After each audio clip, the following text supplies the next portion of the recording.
Welcome everyone to another ARCWARE webinar. Today we have two fantastic guests as we are starting with our ARCWARE Spotlight. This is the first edition, and the best people to start this off with are of course the people from Bizzlogic. To my left I have Pascal, the CEO, and further to my left I have Fatih, the CTO. Today they traveled all the way from Hamburg, which is a very good 5-hour train ride. So you can imagine how early they had to get started. And so today is a long day, but a very good day. Because today we get to cover a topic that I have been very eager to get started on for a long time in terms of topics that we talk about during our webinars, which is how to deal with customers, and specifically here corporates, enterprises, the larger companies. The companies that I would say most people in pixel streaming have little experience with. I feel like a lot of us really struggle with communicating in a way that both parties understand the same things. And so today we will see the journey that Bizzlogic has been on, what they have done, how they have failed, how they have succeeded, the solutions to problems, the problems that came to solutions. And today we're really going to do something a little bit different than in most of our previous webinars, where it has been more of a presentation and the Q&A was at the end. So today it's very much about a real dialogue or trialogue, if that exists, where it's going to be between you, the audience, myself, and these two fine gentlemen, and I'm sure Manolis will interject at some point himself. And so what we really want to do here is really find this to create this conversation where we challenge each other, where also we try and find the nuances, because when it comes to this topic that we have today, I think a lot of it is super obvious, but it goes wrong in the nuances. It goes wrong in the details. And so what I really would like to ask all of you is to ask any questions, drop any comments that you have in the chat. The chat is going to be a massive lifeline for this webinar today. And so the more engagement, the more interesting this is going to be. And then other than that, so we have the chat, we have the house rules. Today is going to be about an hour and a half. So if you don't already have a nice drink or a nice snack, go get it now. And yes, as Mao says, Mao is already very active today. Mao will also be here in this room in 2 to 3 weeks, because he's the second spotlight, where we will be focusing more on, if I might be so blunt to just call it the meta-human perspective. There's also AI and all sorts of exciting stuff, but Mao is next. Mao is active, and he likes that we're talking about business, finding product market fit. I think those two are really topics that we haven't really covered so far, so I think we're really covering some nice new ground here.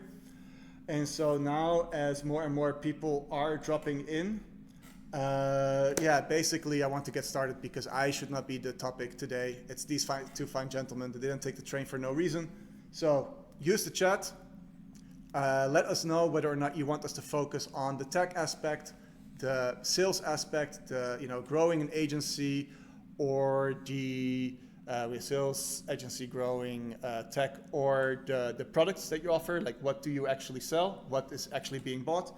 Let us know in the chat, and then all I will do is to now give the microphone to Fatih, who is looking at me with eyes that say, you could have given that to me 3 minutes ago. So let's get started. I have the feeling I have to do this, Thanks so much. So hello everybody from our side. Really nice to be here. You don't know it yet, but we'll talk about it. We have a very long history in pixel streaming, very long history with ARCWARE from the beginning, and we are excited to be here today. We ourselves think we had challenges that are a little bit unusual, but also very similar to most of the challenges that you have if you want to build a business in immersive technology. I'm going to use the word now. We're going to dive in a little bit deeper, hopefully make you understand what it means. But I think what sets a great tone is that we try to put it into 3 different categories, so we can be a little more precise and allow you questions to be a little bit more focused as well. The first one is going to be where we talk about how we got here, the technology, and what we expected of it and where it turned out to be. we try to take this first part not too long, but it's really about questions about us, but also about what the industry faced during that time. Mainly covering virtual reality, immersive technologies, how the Unreal Engine and the whole 3D space moved until today. The second one hopefully will provide you a lot of value about all the learnings that we had from working with corporates or Fortune 500 companies. And our ideal end of this webinar is allowing us to look into the future. You will hear our thoughts and opinions on it by being people that worked in the space for over 10 years now, but also we hopefully bring in ARCWARE's perspective, and I would really love if we can get your input as well. And that's about it. I think I would totally love to just jump into the first topic right away, which is about everything past and what brings us here, right? So you will see some slides. Don't be afraid. We try to keep them really simple, streamlined, not too marketing focused. Ideally, we manage to be in slides less than we have to, but it still helps us to show you guys. It's still a virtual world. It's still imagery and videos that we have. So that's the plan for today. Really briefly again, you already got introduced to us. Let me share a little bit about my history.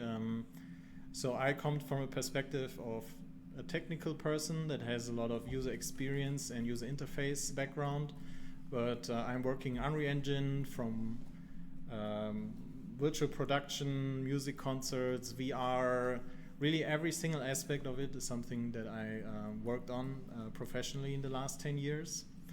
And this is my perspective basically that I bring in today. And I brought with me Pascal, who will bring his vast knowledge of more of the business side, which is very relevant for today's topic and when we talk about this, because we want to get out of just thinking technology, frame rates as much as we can, because that's not where in the end the value comes from being successful, right? So let's briefly talk about what we do, because if you don't know, maybe some of our answers will be hard to understand. Today we can say that there's two products out there that define us. One of them is very new. It's about bringing architectural visualization to a package that is very affordable for the architecture and real estate industry. So here we work with real life scanning and a package that's very easy to use. And you will probably already heard of us from our platform Meadow. And the work here is already spanning a long time that we spent creating a framework for big companies where you bring your product, your virtual showrooms, and many other use cases to the virtual space to collaborate, have many avatars in there, and fulfill certain roles. So these are the things that we look at and the perspectives that we take when we continue talking a little bit about our history. So let's jump right in the middle. I think I want to open up the discussion with one of the main things that defined us as a company, which was we were working since 2016 with virtual reality and with a big vision to say this technology comes up now and it will help us to bring people together in virtual spaces because you're in there, it's immersive. And we had many different topics that we covered, but as soon as the pandemic came around, there was suddenly an interesting thing that happened, and which was that we figured out actually it's the best time for virtual reality right now. Everybody's at home, and virtual reality promises that we're gonna meet together. And it's also the best time for something like Second Life or something, but for some reason both of them were not around. It was really interesting. And we figured out that, but there was still a lot of demand for coming together virtually, more than Teams and Zoom. And this is when we figured out there is something for us our expertise in creating virtual worlds that we want to jump in. So this very beautiful, not beautiful graphic just shows you that there was, over the course of our company, a big challenge of fulfilling the demand of providing a space to collaborate virtually. And then when everybody came back to the office or the physical events, figuring out what is the real value besides being a replacement that we can provide. And I have the title prepared here. It's basically when we took off the headset, it's the moment when we realized there is like a business to be made. And that really took off for Meadow, for the main business, is to say a virtual space tailored to enterprises. I think that's like the unique aspect that we took to the market, because what you could find in a time where everybody was looking for a place to collaborate and meet virtually was either you need to rely on something that is a social consumer platform, or everything is hosted on I think something like Altspace, where you need to rely on an almost finished product where you change stuff and then you use it for a different purpose. But trust me, that's not something that you can use in a corporate environment. And we figured out, okay, we need to build something that works there, just because of our long history working with corporates in VR training, in VR visualization, and many things before that. And that was the moment that was really interesting for me, is to say we are a virtual reality company, but actually to provide real value, we have to step out of it. And you will see that this path, and it's the reason why we're here, brought us to a different technology that solves reaching as many people as possible, which in the end was streaming. And very boring slide, but what we figured out is like, this technology will solve everything, VR, and it is the solution to collaborating virtually, but in the end nobody had it. Hardware was not there, it's expensive, roll it out to, you're in the middle of pandemic, you have 2,000 employees all over the world, please go ahead and roll out a virtual reality headset, right? Who does that? Yeah, it was impossible. First of all, the companies didn't have the systems either. They didn't have the hardware that was powerful enough to run the applications. The applications were not there. The solution providers couldn't develop them because they had to deal with their own problems, having people all of a sudden not in the office. So we were at a weird situation where VR would have been a good solution, and nearly every corporate agreed that it would have been a good solution if it would be in place right before the pandemic started, but it did not. And you couldn't also kind of like send around headsets because people didn't want to wear headsets that kind of like other people wore. So it was the point where we kind of like had to realize, and the data showed, the interviews showed, everyone we talked to kind of like verified we need to kind of like, VR is not an option, we need to kind of like go somewhere else. Fortunately enough, we were prepared. We kind of like already had that in the mindset that VR for us is a medium of distribution, and we like the technology, but we already prior noticed that there is a slowdown in how the technology evolved and how slow the adaptation is. Even though the price point of the headset per se was not that high comparably, so even the enthusiastic market was very low. So which kind of like put the first kind of like ideas in our mind that we should deviate from our strategic path and look for other solutions. So at that point we started obviously looking into cloud streaming, pixel streaming, and move away from the VR headsets and the local rendering.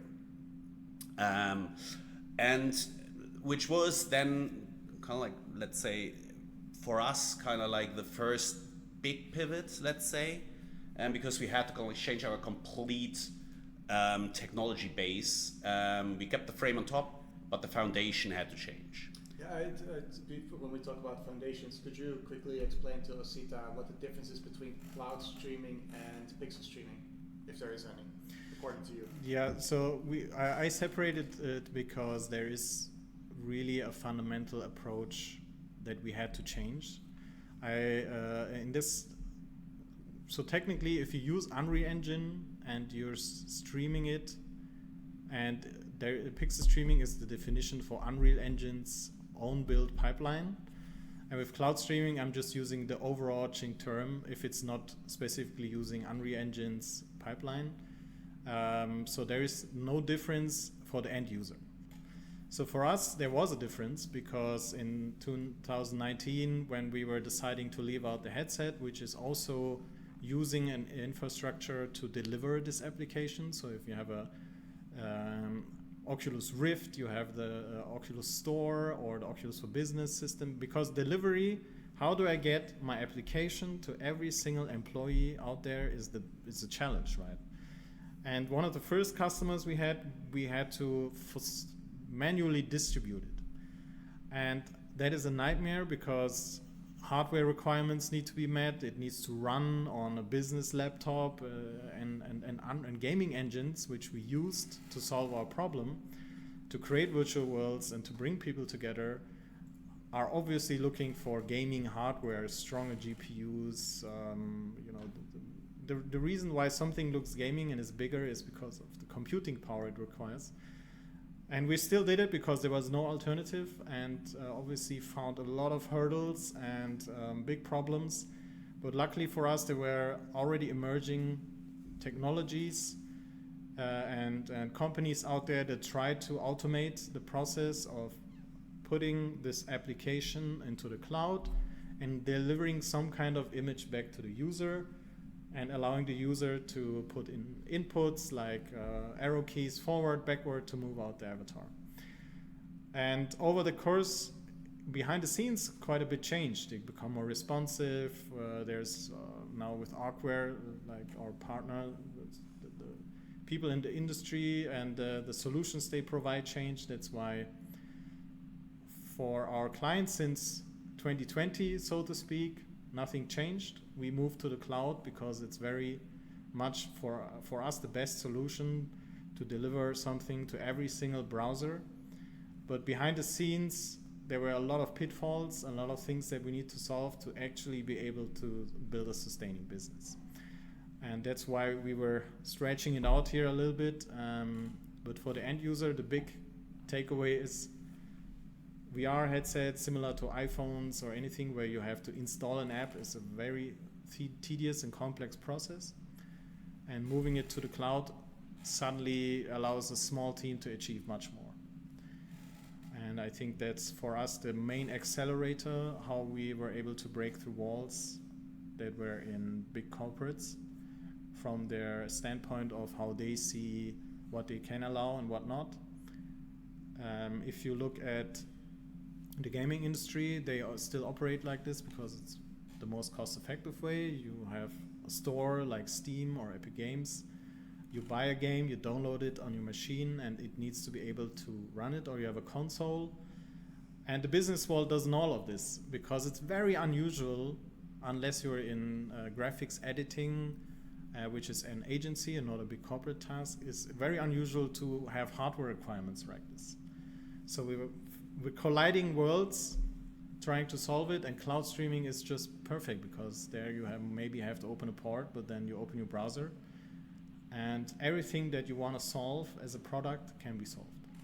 And I think that's the great thing about it. Yeah, especially the 3 points that are super important for a corporate, which is basically ease of access, distribution, and security, are all encapsulated in that technology without us having a tremendous overhead. So we can provide a very streamlined solution that fulfills the major demands of a big enterprise, a big corporate. When we talk about big corporates, most of the time, because that's how we had to start, because the technology was just too expensive back in the day, that no one else could afford it. So our only target group was big corporates with big money for either investment budget, marketing budget, or some specific budget to afford the technology and bring the technology into the company and see the vision of it kind of like the costs going down. And that's how we kind of like were forced basically to have this target group of clients, which fortunately turned out, even though it's probably one of the most difficult target groups to kind of like address. If you think about the day you get something like, hey, let's work together. And then 6 months later you actually work together, which is like for a small team is so optimistic. Yeah, it's a very optimistic take. But that's for a small team that just found a new path and product was like a very. You have to keep that in mind.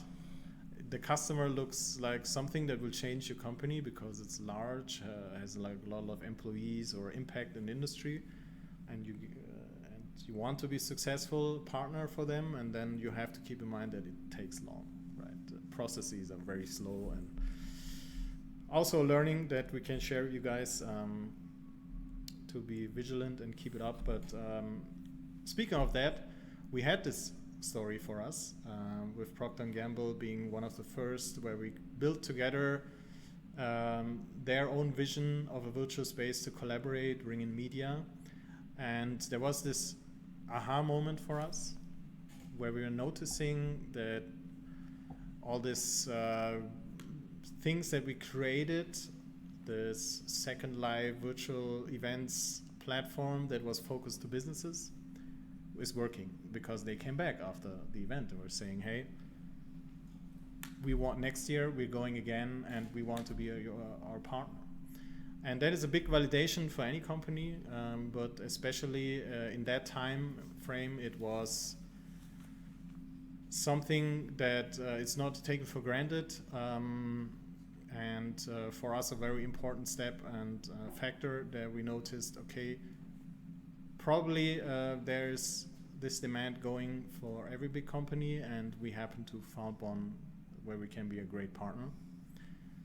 And yeah, just to put that into perspective of what we said earlier, for example, the Procter & Gamble start of the project and the sales cycle until we finally could submit the product and put the invoice in was basically a 2-year process. And we were already working month on the project without even knowing if it goes through due diligence, legal.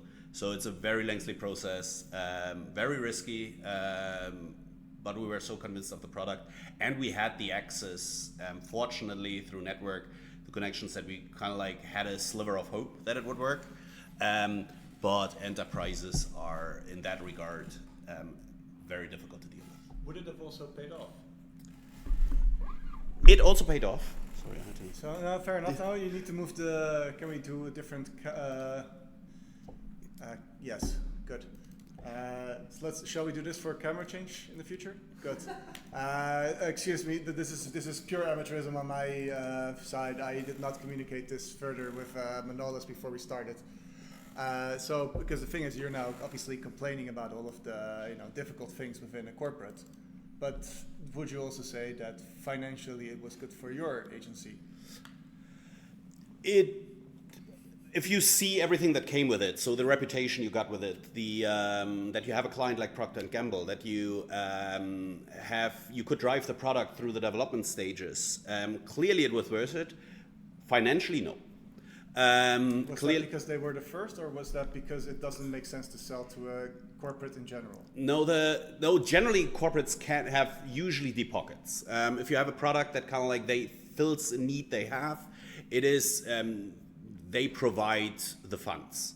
It is lovely. So corporates, if you have corporates, it is as clients, it can be very good. The problem is if you have the first client, as you said, and our product is kind of like we are at the cutting edge of technology and we kind of like evolve throughout the production process, it is a really risky endeavor and usually doesn't end well. So I would, for most product, I would consider don't start with enterprises.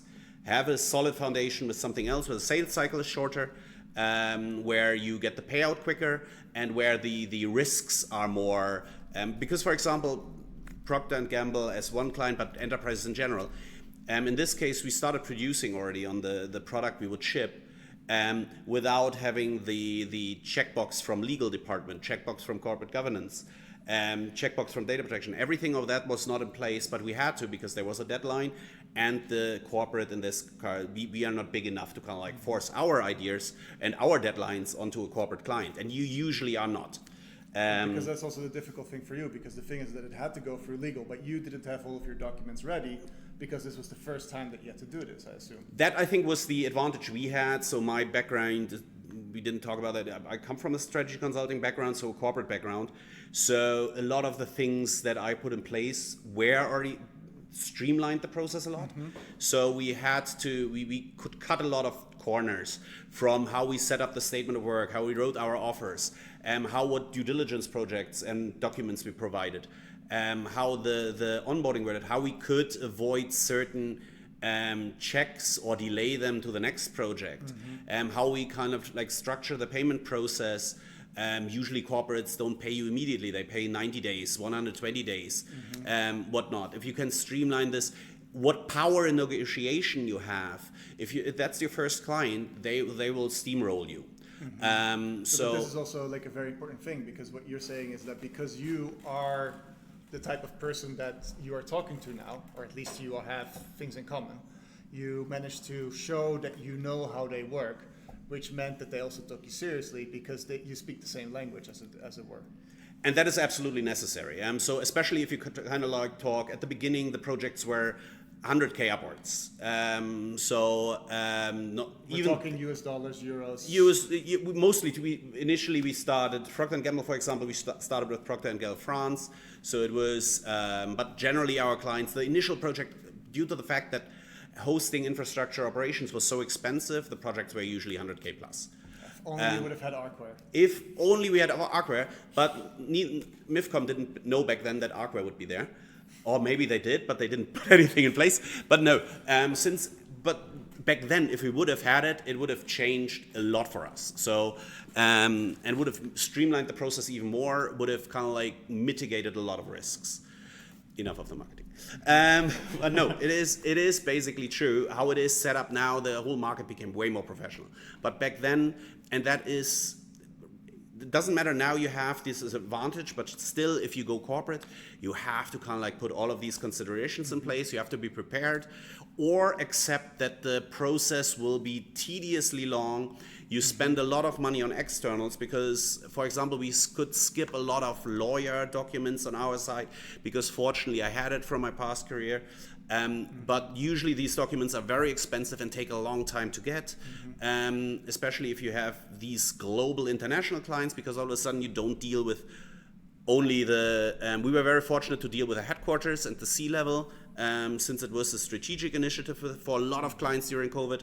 But still then, you still have to deal with the European, they have different legal requirements in Europe, they have different legal requirements in Asia, South America, and all of that, and you have to be prepared for that. How could someone from the audience today prepare for this if they do not have this background and or sister-in-law who has all those documents ready because they work in legal at Procter & Gamble? I mean, the answer for nearly everything right now is AI. For example, it is not a good tool to have a good legal document, but it is a good tool to give you an idea what you need. For example, ChatGPT, if you go through a list, okay, that are the standard documents for an onboarding process, for a vetting process. You get a lot of documents, they give you an idea so you know you can prepare, you can talk through a lawyer that you have in-house. Are you ready? Are you prepared to provide these documents? Do you have templates? Or you can directly ask the client, depending on the connection, do you have templates for that? We just have to check against. So if I were, let's say that tomorrow I suddenly also start my own agency because, why not? And so then if I just in my sales call or in my sales meeting with a company like P&G, I would just be able to rifle off the names that ChatGPT tells me. And then they tell me which ones they want, and which other ones that I haven't mentioned. Then at least I understand. I come across as someone who at least vaguely understands their processes, and therefore they can work with me because we are similar enough. Absolutely, because usually what happens is the reality is they ask for one document, you take care of that, then they ask for the next, then they ask for the next, then they ask for the next. Sometimes they ask for 2 documents, and then you're fortunate. But most of the time it is that it is kind of like a dripping process because you get handed over. If you are prepared and you have a lot of stuff in place, you can kind of like push that forward, and then they check internally and come back with an answer for you, and that streamlines, that probably saves you a month. Especially the vendoring process in all of these companies is crazy long. especially if you provide a software that especially kind of like deals with important corporate data like financial data or personal data, then so many departments are involved. Legal, corporate governance, data security, all of them are involved. All of them have to check off. All of them have different requirements, documents. But if you kind of like send it in here, check, that's what we have.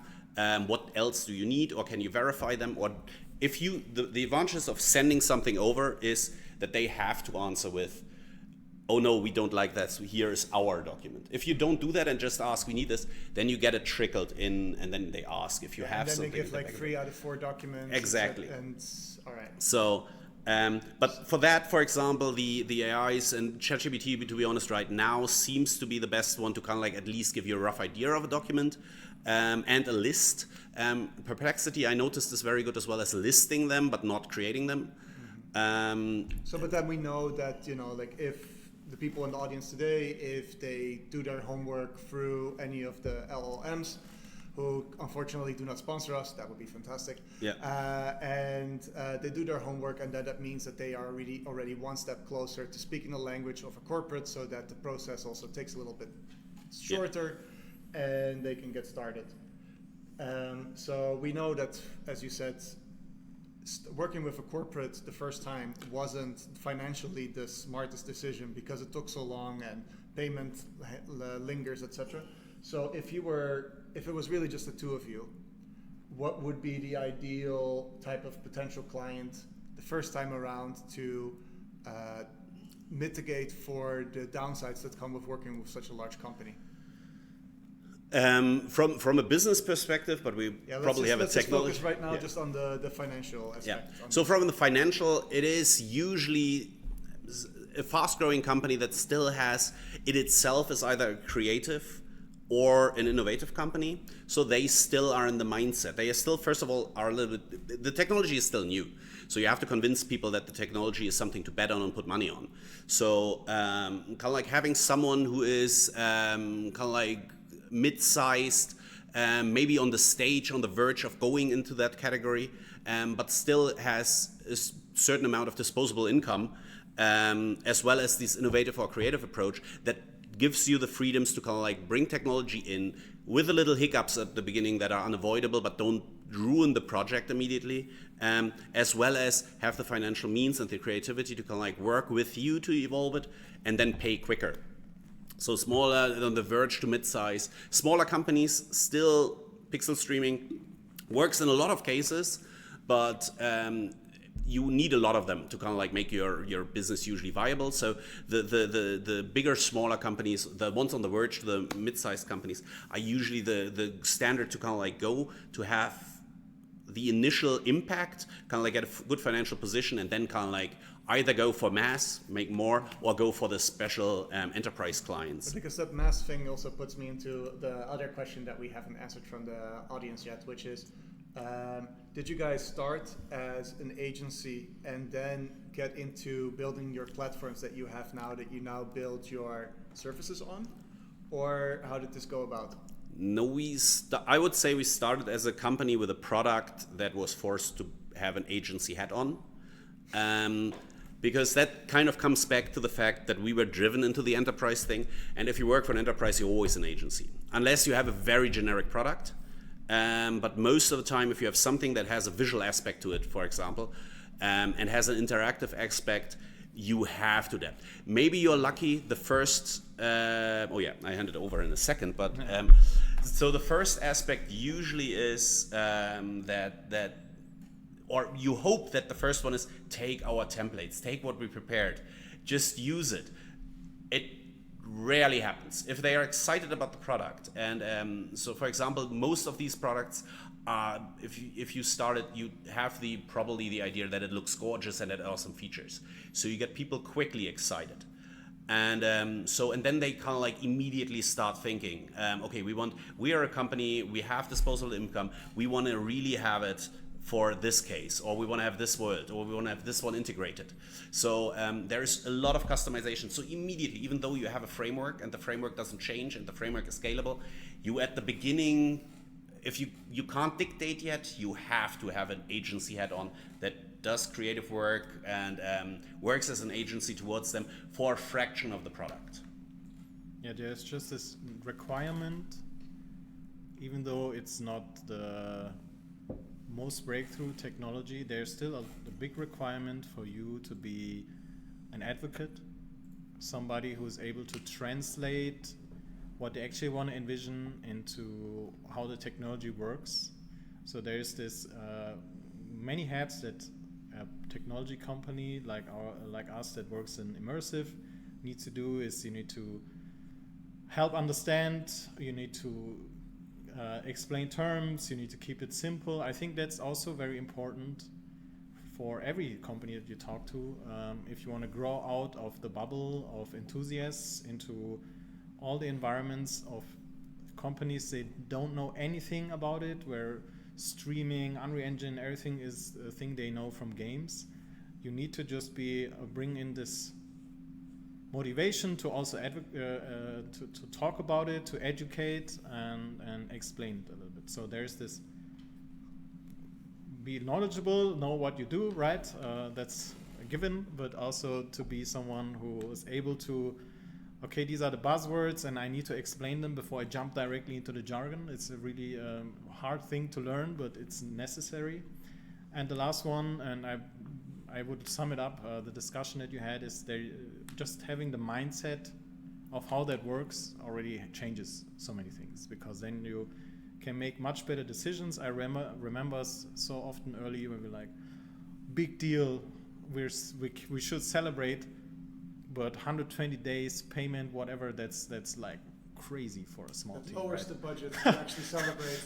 And then you're like, okay, we need 10 of them behind each other, and how do we overlap production? Suddenly you get into a world where the creative side of things is great, but it doesn't matter anymore to be a sustainable company. And I think that's the boring side of the stuff that we talk today. It's obviously you want to maybe see videos and whatever, right? But the boring stuff is the factuality behind it is that even though it's immersive and you see avatars walking around and it looks fun and people are skateboarding around, that's the stuff that we do. Behind it, there's like this big wheel. I think that's what, if there's one takeaway that should take today, I think that's that one.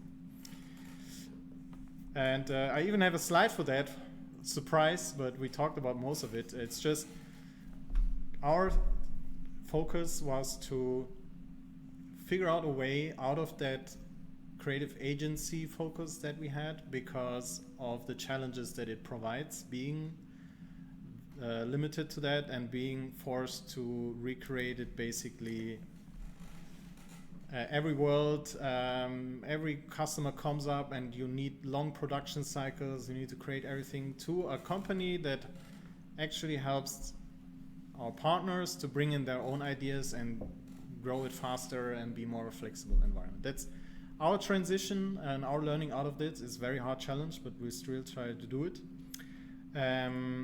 And before we close out a little bit this introduction and the framing section, I think there is one take that we still want to talk about. And we are in the metaverse space as Bizzlogic, and it is making our lives harder than it should be. And it's funny because our takeaway is when you go on our website and when you talk to us on events or talk to me, we will try to avoid using metaverse as a term.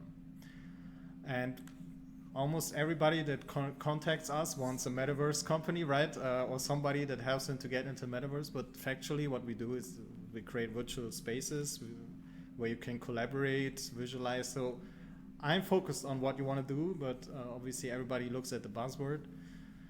And I think you framed that. It's a Zuckerberg problem. It's like suddenly you have this industry that came in and decided to shape it, because big tech has a crazy impact on new technologies. And this one is an example how I think it didn't turn out too well, right? No, it was, it threw a lot of, so we had a lot of, let's say, surprising turns in the industry that kind of like threw a wrench in our kind of like bike. But that one was, for example, one of us. We kind of like, everyone was kind of like marketing the term metaverse and had an idea, and it had nothing to do with, or very limited connection to what Zuckerberg then pushed. But every channel, every brain cell that was capable of perceiving something about the metaverse was kind of like bombarded by his vision of it, and his incredibly ugly video that a lot of people know. It was crazy, the failed approach, the tremendously ugly approach, the no vision or strategy behind it that was clearly communicated, but still people, it was so present that people still had, you need VR glasses, was always the thing. All of a sudden, metaverse was, you need VR glasses.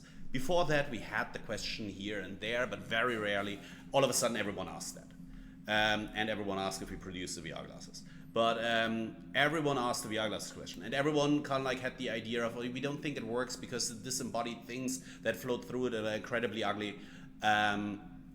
These are, and other things as well, these were so damaging to the reputation of the term, and all of a sudden from one night to the next, all of our marketing plans, strategy was out of the window, because we had to reinvent it, we had to approach our clients new, our client communication had to change completely. This was one of the biggest boons we kind of like, it was surprising, interesting, but also very, very challenging. And now we see a shift that people kind of like open their mind up a little bit more about the metaverse. People become a little bit more sophisticated about the term, so which helps us a lot to reclaim the term and use it more appropriate. So we can use it and people kind of like are not necessarily immediately guided to VR assets or the ugly past of a failed approach by one of the biggest companies on the planet. Yeah, which is already one of your biggest issues. This is one of your biggest issues already anyway, because you are working in a situation where you are selling a new product, which is difficult enough as it is. It is then also working for a client that is not famous for jumping on new things to test things out, and even though the budget is definitely there, it is an enormous amount of money for a normal human to spend. And then on top of it, you have someone who is, in terms of media, far more powerful than you are. And then he just completely misdirects anything, because even though you might even have the same end goal in the end, his execution gives the completely wrong expectations compared to what you are offering. Which, yeah, it was an interesting situation, especially because, for example, I don't know if people remember that there was a company called Meta, when Meta kind of like changed their name and didn't have the rights to do so. And we were at this weird situation in Santa Clara, I think it was, where the company Meta was a major sponsor of an event with a booth, and Meta sponsored everywhere. But Meta just announced the name change, I think 2 or 3 days back, and was also main speaker. So you had the company Meta, who owned the name, the website, everything legally set in stone, and Meta just decided we take the name and we go with it, and we go through all legal hurdles. They can sue us, we don't care. We have enough money, we don't care. And no one talks about Meta anymore, the original company. No one knows what the company does anymore. It just disappeared. They destroyed the whole company just by claiming the name, just because they financially could, and were not bothered by the founders clearly got a nice payout out of this because they lost every lawsuit in the end, but they couldn't do their business because the legal battles got drawn out into infinity, basically. But it was a situation where, which was really weird, and which kind of like made it really challenging for us to especially talk to clients, because we also have the agency issue. When you talk to corporates, and that was where we were 5 minutes ago, you have to not convince the first, usually, so we were lucky with COVID that it was a strategic topic for a lot of people, and we were talking to C-levels and boards, and got invited to the biggest companies in the world, talking in their boards, which helped us tremendously, which was kind of like a fortunate situation that we didn't plan for, that just happened due to COVID. But normally you don't talk to the person that writes the check. So you have to kind of like convince a person that then convinces someone else. And if you have someone, and if they see it, and the term metaverse is in the background, you can't use it.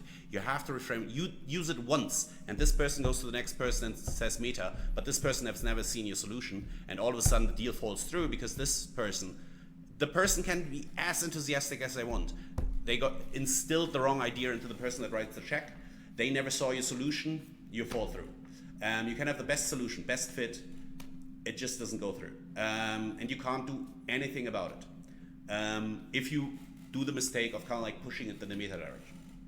Or the agent kind of like does it himself by explaining it and kind of like sees the connection themselves. That's why that's why I talked about the word immersive. So like everybody else in the industry, we were scouring like, okay, how do we define ourselves? How does somebody that is, let's say, in the middle of Germany, has a mid-sized company and wants to reach younger audiences, which are currently in Roblox and whatever, and they just want to know, how do I talk to them? It's like, what words does this person use, right? It's like, how does he describe it? Does he Google up what his nephew is going to say is the right term? And I believe what in the last 2 years happened is that there is a lot of maturity now about what terms, what language do we want to use, what does immersive mean? It talks about everything that has like virtual worlds and maybe a VR headset, but not necessarily, is interactive. I read the term gaming a lot, so companies that enter the gaming space to brands when they engage in Fortnite or Roblox, they enter the gaming space. So be mindful of terminology, because that makes or breaks everything in your conversation. And there is no ultimate solution, to be honest. But we found the solution is to not be the technology that drives the discussion, but the use case you want to use it for. So that's basically the idea. And in this case, I think it's a great transition to the segment where we want to talk about, more or less enterprise. Let's keep the ball rolling. So if there's no other questions, the middle section that we defined leans heavily into what we were talking about, is sharing a little bit more.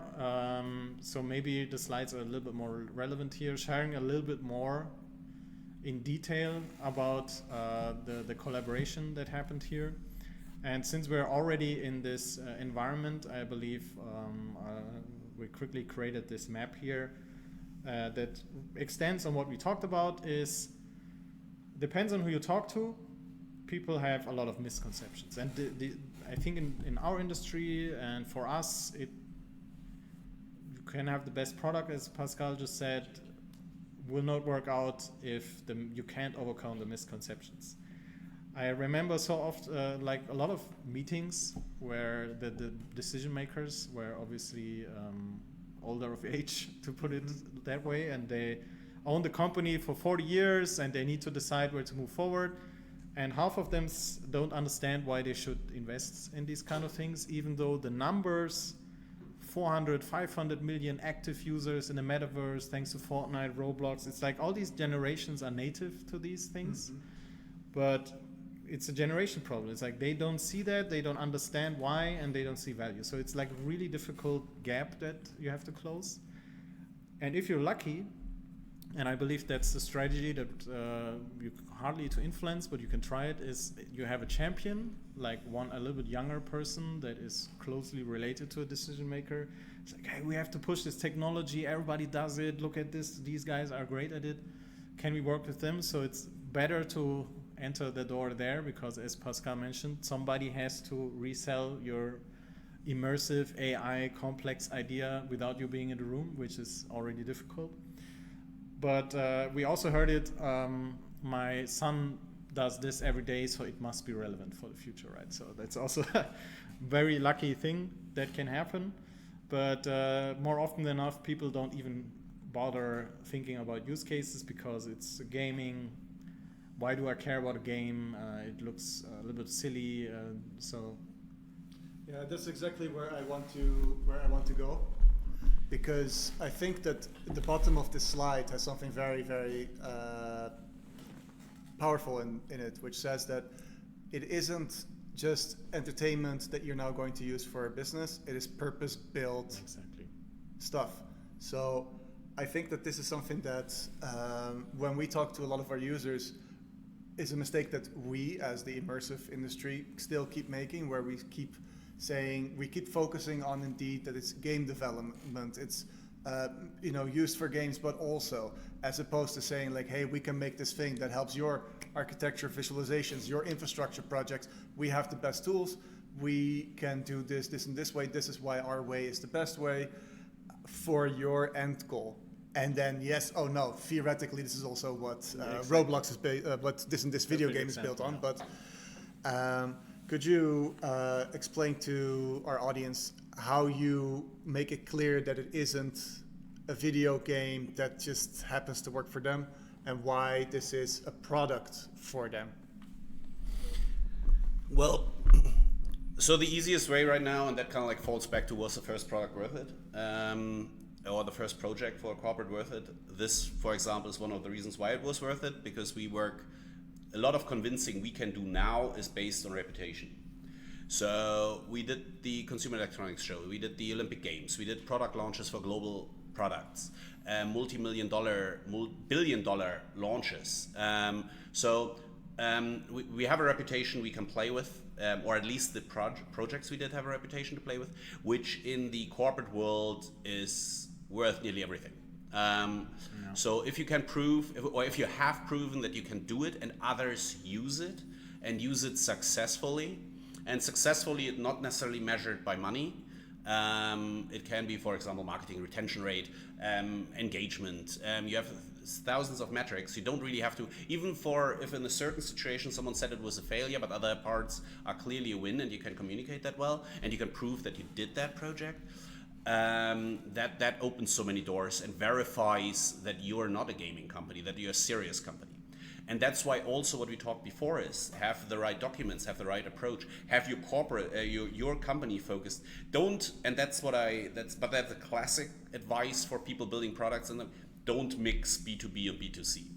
For example, in most cases, there are exceptions, B2B2C is just utter bullshit.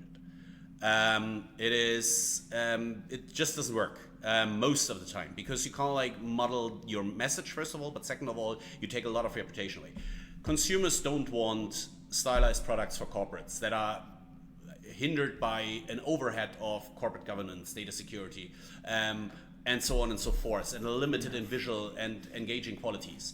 And corporates want to have very clear requirements when it comes to security, distribution, financial aspects, integration, so on. The requirements are oftentimes so far away that don't mix them up and focus on one.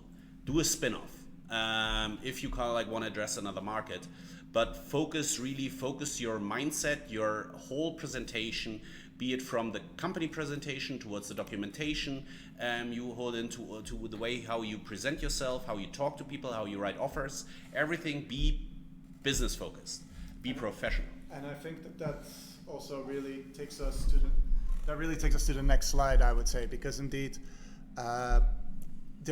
you're now focusing on how you should present yourself, how you communicate with the client, but then at some point you also actually get to the product, and the product needs to fit, the product or service that you're selling needs to fit with the client. And so how do you guys make sure that you have that fit? Because obviously you didn't work for Procter & Gamble, or might have had them as a client, but even then the people who you actually end up talking to were not the people you had as a client, as a consultant. So what is your formula to make sure that you build the right thing for the client? So there are two parts of it, clearly a technical and a non-technical answer. So basically the non-technical answer is if you get them excited about the project, and it doesn't have to be the one that you actually sign at the end, get your foot in the door and talk to people inside of the company, because if they are big, if they are corporate, they have several of those. And oftentimes the projects they kind of like put forward to you to kind of like present and work a solution for, or do a prototype or MVP, or just have a workshop about it, are oftentimes not the one that you're actually doing. No. That is, unfortunately, it's the truth, but it's also a little bit more interesting, to be fair.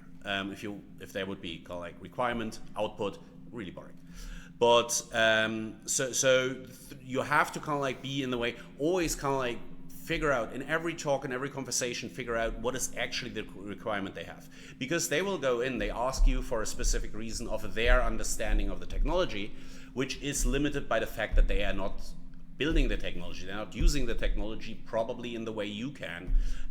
They don't have the expertise, and we are so cutting edge, they don't have past experience in it.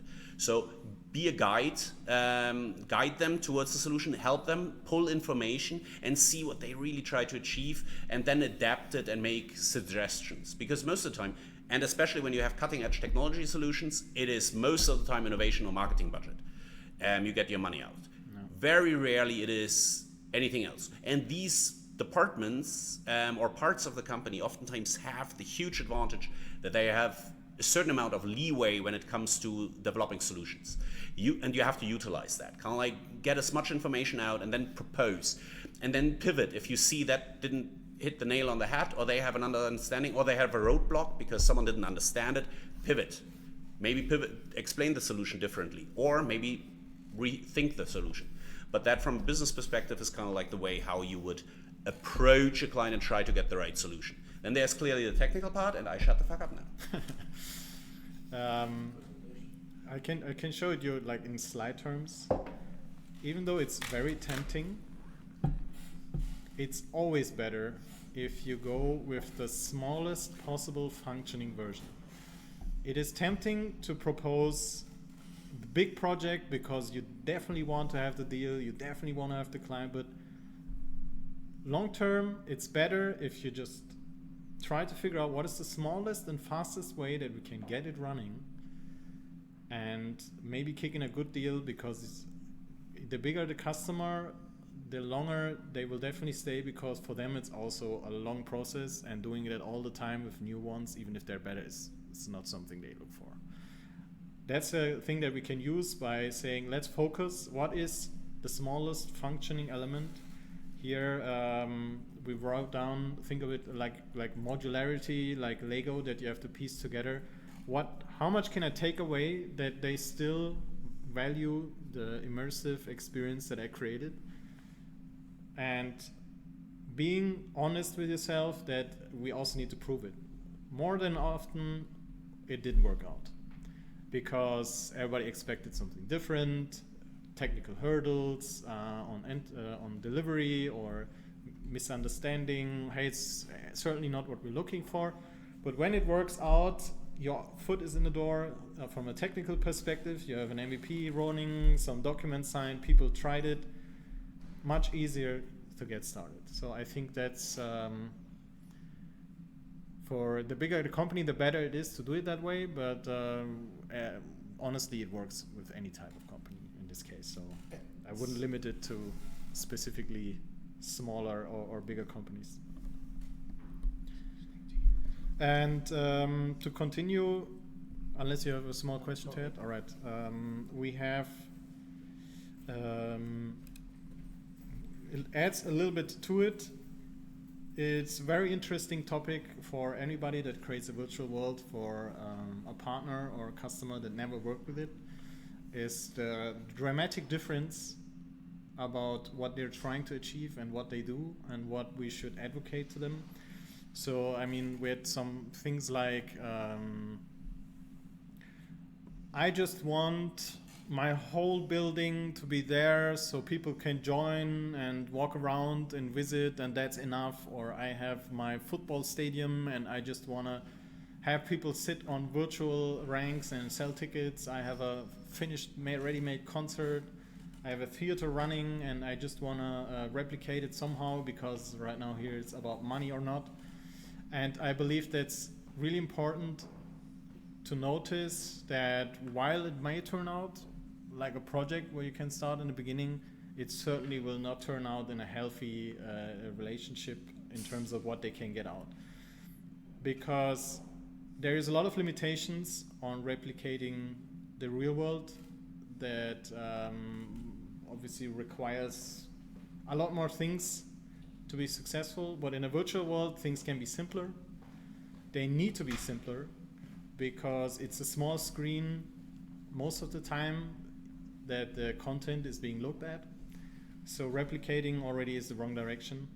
The exact recreation is the wrong direction, because think about what they actually want to do.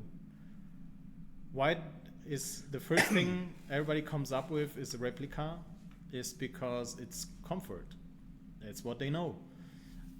If we would start a meeting and say, okay, let's work on a virtual world, you can do everything, give me your ideas. Never works out. Either you give a frame, and it's the same for art, it's the same for anything virtual. If you give a frame, much more productive for everybody. And either it's a frame of what is our business goal that we want to visualize. So, hey, we want to have remotely bring people together. It should be enjoyable, easy to use. It should have these 4 tools. What is like the best? So bring your customers to a direction where they can answer the most relevant questions instead of filling the meeting up with envisions of what a space could look like before all of these crucial questions are answered. I mean, we have a good example for the, it is also a limitation of mindset oftentimes, which you kind of like have to try to break open to make them creatively more perceptible or be able to communicate it more. Because, for example, we had it when we started with product presentations, it was usually for trade shows. It was usually a digital twin, especially at the beginning of the crisis when we did a lot of events that were already planned physically, but then had to go into the virtual, and where we had teams that planned the physical event. And all of a sudden you were asked to redesign the booth that they had and put it in the digital space. Worst thing that happened, and it doesn't happen with one client, it happened with several clients, that we had an architect on board who designed the physical booth, which had to be structural sound, it had to kind of like fulfill certain requirements, people flow and everything. But we went to the virtual space, and all of a sudden the architect kind of like forced us to be structurally sound and everything, which is a complete limitation of mindset. But for them it made sense, because first of all, they already paid the person. Second of all, they had them on board because it was a corporate requirement. And third of all, that was their whole job. If we tell them to kind of like, no, you don't need any of what you do in your day-to-day business and why you are here on the team, that's not our job. We don't kick people off teams. And with that, we create a situation where you can't really sell a product. So we had to deal with that. We have to kind of like integrate them to a way that, all right, we consider what you say and we kind of like build it in. We might kind of make it structurally sound, but at the same time, we try to break them out of the organization. We do this, but how about we kind of like evolve it like this and kind of like bring them closer to the world where you can have more creative freedom and are not locked into the limitations of mind and creativity when it comes to the virtual one. Especially because the key aspect of having a successful solution is adding value to it. If you just create the physical one, then the virtual one has very limited value to what it could have. That's exactly what I wanted to get to, because in the chat, especially Eerste is a big fan of digital twins, something I am too. And I think that here we need to make a very big distinction between 2 different things. On the one hand, there is the digital twin, for instance, in showing what the real estate development is going to look like, mimicking an infrastructure project to show what the impact would be on that specific neighborhood or on that riverbed or whatever it is. And at the same time also having digital virtual spaces where you want to create an experience, whether that's an onboarding or an event, and then to limit yourself by saying like, look, it needs to be identical to this booth, as opposed to saying like, look, right now we could all be in space. And I think that that's really the difference, where indeed the customer sees, okay, look, we need to go digital if everything also needs to be on the internet. But they have because it's not their daily task to think about this. No. This is where you two come in, where you say like, look, first of all, do you want this to be underwater? I'm obviously like right now, it sounds super silly to say this to a corporate client that you, especially one that you fought for weeks to get an appointment with. But it is exactly this type of thinking where you say like, look, in our experience for trade booths, what we actually think is best is that you create a space that has nothing to do with the actual location. Like, let's put it in the jungle. Let's put it in a different time age because you want to show indeed how timeless the styles of your clothing are, whatever it is. And I think that this is really the thing where you guys are really making a difference by between saying like, look, a replica doesn't make sense, but a digital experience still does, even if it's based on whatever you want to have now. But understand the limitations and the possibilities both at the same time. Yeah, I think the phrasing is really relevant here. So the phrasing of you don't want a replica, but what you want is, and we rarely would have ever opened with any stylistic choice here as an explanation. So we wouldn't start with let's put it underwater. For the virtual world, it's more important that you would say let's drown them. Oh yes, we really would like to do with your corporate C-level is just to drown all of them. It's the corporate C-level now. I'm pretty sure you get someone in the bathroom. Oh my god. This is water. No, it's more like you have infinite space to make the product bigger, make the product interactive, make the user be able to click on it, turn it, switch it, read more about it, engage the user that enters the booth more than you could ever physically. And then you have this chain of actions that you do, and in the end you say, now what happens if we have this interaction and we use an underwater effect to make wow emotionally. So the emotional aspect is suddenly an element that is much better to control. And we had it so often, like a copy-paste trick that we have is you walk into an area and then suddenly corals come up and water level rises and then a whale floats around you. Like, it works. Everybody's like, I didn't expect that, and it's actually pretty cool. And the funny thing is, if you're a gamer, that's the most boring thing ever. It's like you've seen it 1,000 times. But the context changes everything.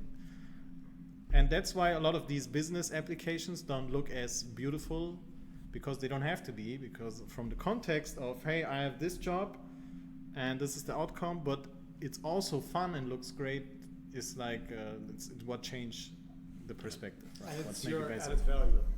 It's the exactly. Exactly. I want to cut out, please, that he said for a gamer it's super boring.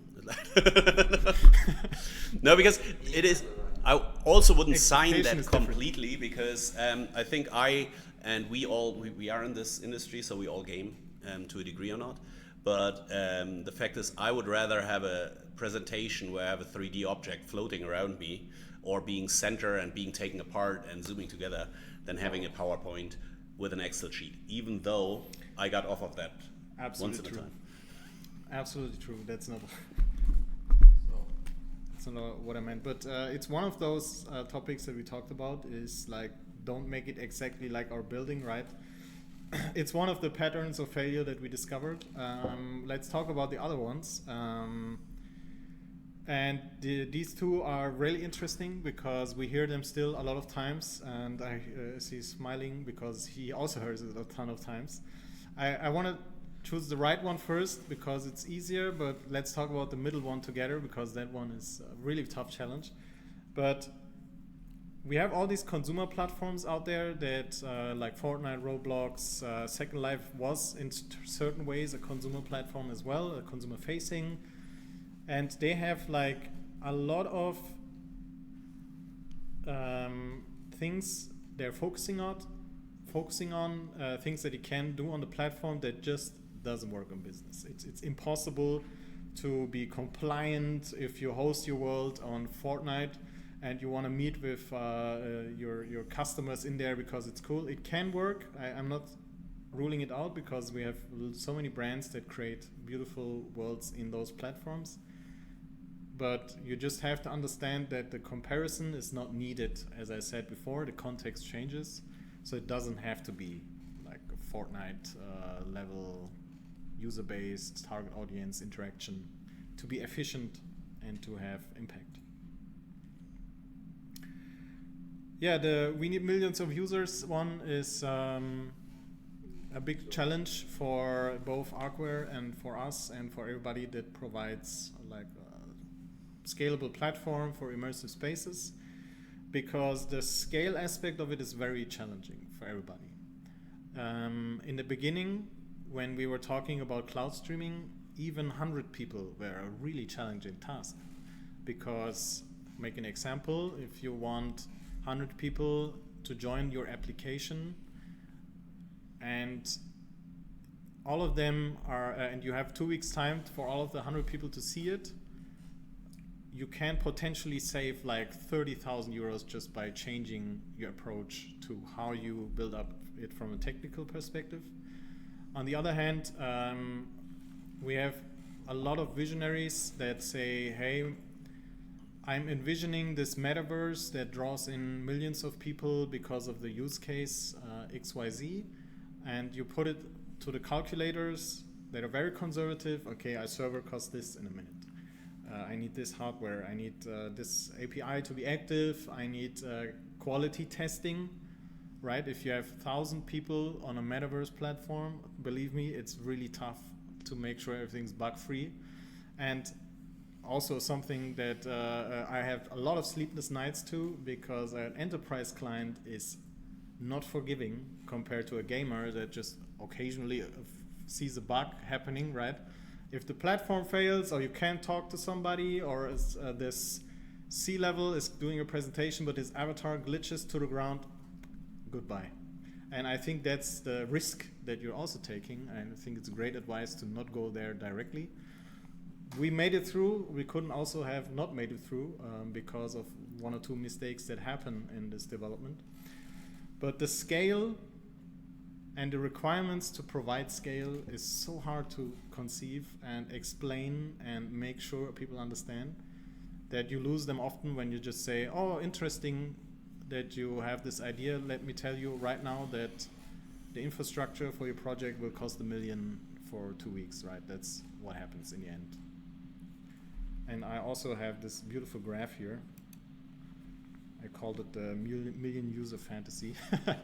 In the Q&A, hopefully Manu can also share about this, because the scaling aspect of it is tough, but it doesn't have to be.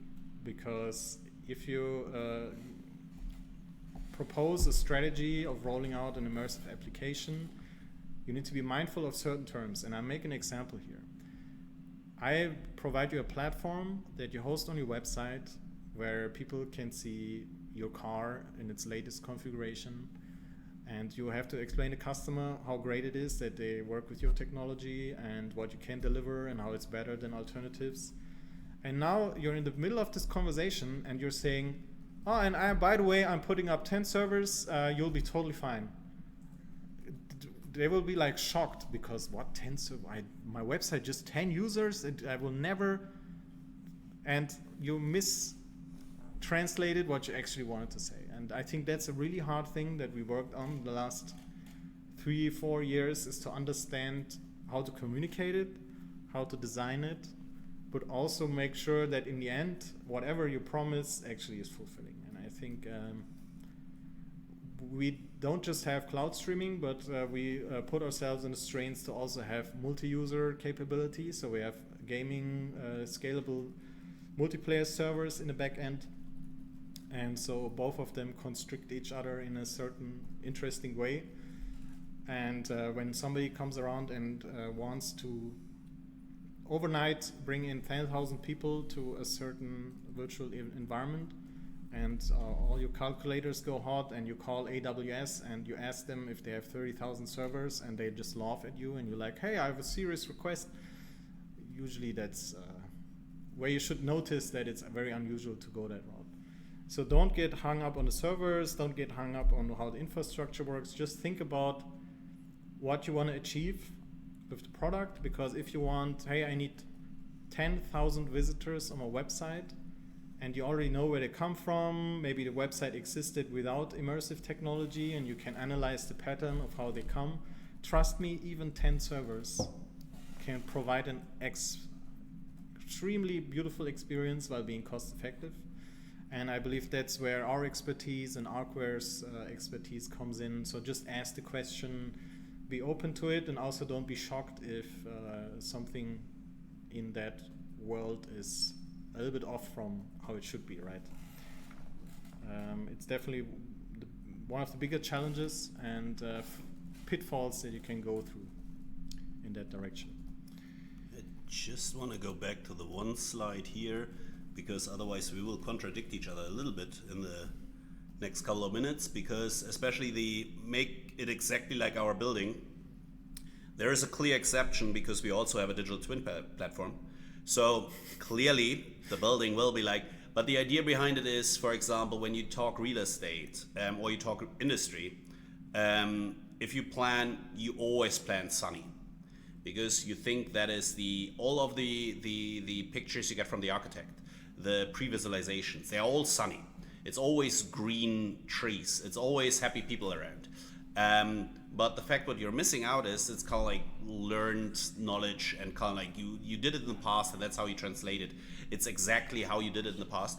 But if you have an apartment and you can visualize how beautiful it looks in kind of like when it snows outside, or how cozy it can look when it rains outside, that are things that never happened in the past. And you have exactly the same building, but you change the parameters around it. So you change the perception and give it another dimension or several to it that kind of like benefit the user and really kind of like connect with it. On an emotional level, especially in the real estate thing, we notice it a lot, that the always sunny thing is also the most neutral thing. It is the thing because that is how all the apartments compare each other. They are all bright if you have halfway professional support. They're always sunny, they're always bright, and they always halfway look the same, and on the visualization never look like they're really built. So we can circumvent all that. We make it look exactly how it's built, so it is not really a contradiction, because on the other hand, we can add so many things that you think they have to be the way, but they actually don't have to. And if you change them and open up to it a little bit, then you kind of like really change the perception and make them more emotional and more engaging. As we're entering a little bit the end of talking about the learnings for the enterprise customers, I just want to show a pyramid and just leave it standing. But no, what I want to show here is the evolution of how, in our case, the virtual platform evolved or specialized even more. So if we look back, we see we were very broad because of technology, because of market, because of novelty of how everybody perceived it. And over the time, every use case that we worked on and saw more future in got smaller and more focused and more niche. And I think that's a trend that goes through everything that we say and everything that is out there. Is it's better to solve one problem and to solve it very well and grow out of that in the current economy than it was 5 years ago, where you just wanted to be the one that has all the answers. And right now, everything that we get asked is, we still fall down in this pyramid for questions and use cases. So that's why it's a pyramid, because we still solve all the other needs, and that's an added value as our product and company. So we benefit from the natural growth that we were able to do. But it could also be that whatever you're creating is just specialized training, and that's it, right? Because that's the market that you focus on. But it was really interesting for us when we put everything together, is to see that how the use cases get more refined, and that's really the only way where you can enter a space where you've never been before, because maybe you don't have the reputation, or maybe you don't have the customer network yet. It's but also from a company that gets a lot of requests to solve certain problems, it was an interesting insight that we have. So I'm sure we had training requests 5 years ago as well, but in a general sense, the thing that we tried to solve were a little bit broader. While today, we see much more value in saying, hey, look, and you will see that in our architecture project, which is a little bit of spin-off, but uses a lot of our knowledge and technology.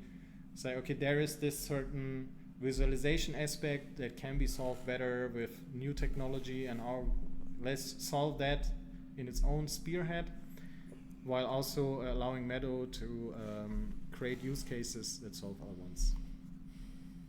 And I believe there's not much more to add than just reiterate a little bit from what we said. The most impactful thing is if you build small, be honest to yourself of what defines success in this case, be able to measure it, and allow yourself to, especially in immersive technology still, to this day, get your foot in the door and explore the space. It works if you find partners that are specialists in their field, just like we didn't want to build our own GPU infrastructure because of many reasons, and that's why we're here today, because we found a partner that has built an excellent technology that we integrated together and have like a package that defines us and our products that we build. And yeah, in this case, we happily open up to the, if there's no questions that are really focused on that. Any real time? What do you mean? The art quiz? Yeah, that's why I wanted to open up to the future and Yeah, where we are. let's do the. At this point, we also didn't show anything. Yeah, a little bit jumped in between, right? That's the obvious kind of. So. Maybe that's a good segue is to do Yeah. a little bit demos or something. Yes, so I think that there are a few things. So let's start off with the fact that we're just going to do we're going to store some questions until later on, because I think a lot of these things we will actually discuss later on based on the content that I have seen just before we started our webinar today. Then I think we have seen your promo videos, essentially. So we can do two things, because we are already at an hour and a half. Okay. And so, okay, because first of all, when we upload things to YouTube, we can upload as much as we want, so that's not an issue. However, I do want to ask the audience, how are you doing with the time? Because we're very keen to continue. But we also understand that you have other people to see, jobs to do, etc. You know, maybe the pasta's on has already been cooking for an hour and a half, and I think it's going to be a little overboiled then. Still fine. You know, I also sometimes do two things at once and forget a few things. So, yes, Ma already has his instant ramen next to him. That is fantastic. I could do with some. All right, so could you actually give us a demo of something that these people wouldn't have already seen based on other webinars from us and or our showcase? Is there something like that possible? Because I do think that we've already seen kind of the promo material. You've mentioned some really good examples, some which I was very strongly hinting at, so I'm very happy that you understood the hint. And because obviously I have seen these people here at the office before. We were talking and they've shown us everything, and so I'm very pleased to have experienced those things myself. So let's go. Yeah, so let's go. So let's see some quick examples of how you implement all of the things that you just explained to us. Definitely, let's do that. I think one of the examples that I can show is not the real estate one, because there we showed last time quite a bit and you can see it online and try it yourself. But let's jump into the Meadow framework, because I think it explains our whole thinking process the best. And let's just start by saying that we try to build the whole package. So it's not like I send you a link and you immediately drop into an avatar and then it's happy ever after. But we have like authentication built in, the whole environment is brandable to the case. You need to allow your users to settle, to adjust things, to maybe leave the website open until they're ready to join. In this case, it's just our template of how we do things. Behind the scenes, we're now obviously establishing connection to the servers, but maybe you have an intro video, a small tutorial that you want to bring in. Here in this case, it's just an overview of some projects that we did. And I'm gonna jump here. And this is our enterprise demo.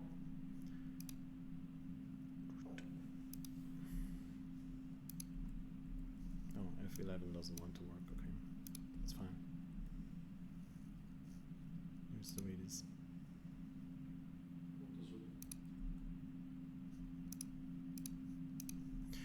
And we have this platform has several things. Let me quickly go over it because if you never saw it before, I think, but I think the virtual worlds I'm going to walk through are a little bit more interesting.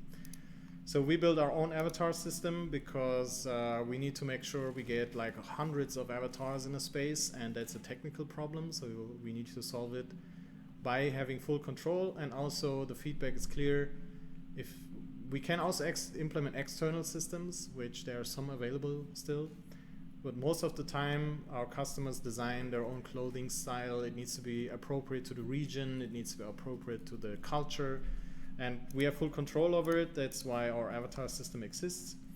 And you can pick up something random. And some events, it was requested that there is something like a default avatar, so I can instantly jump into the space. Sometimes people take 5 minutes to design the avatar.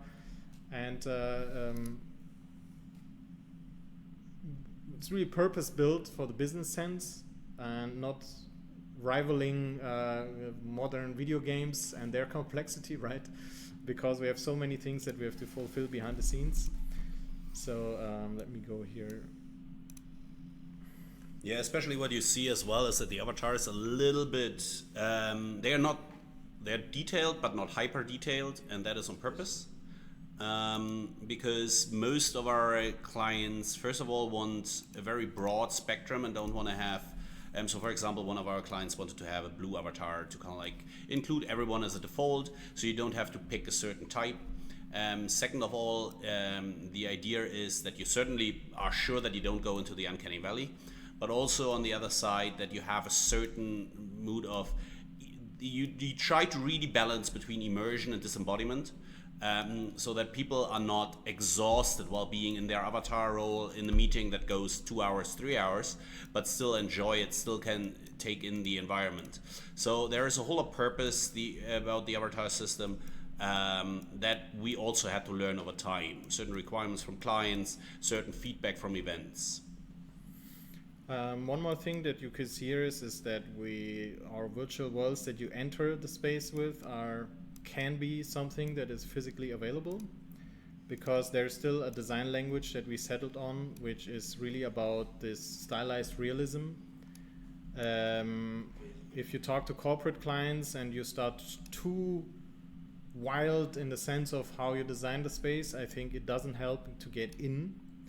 So think of it of a user experience that needs to be very slim, very focused, have some rules in the physical world that people can attach to, get accustomed to it, and then maybe you enter a portal or you use our map here, and then suddenly you see more and more worlds that are, in this case, a little bit more creative.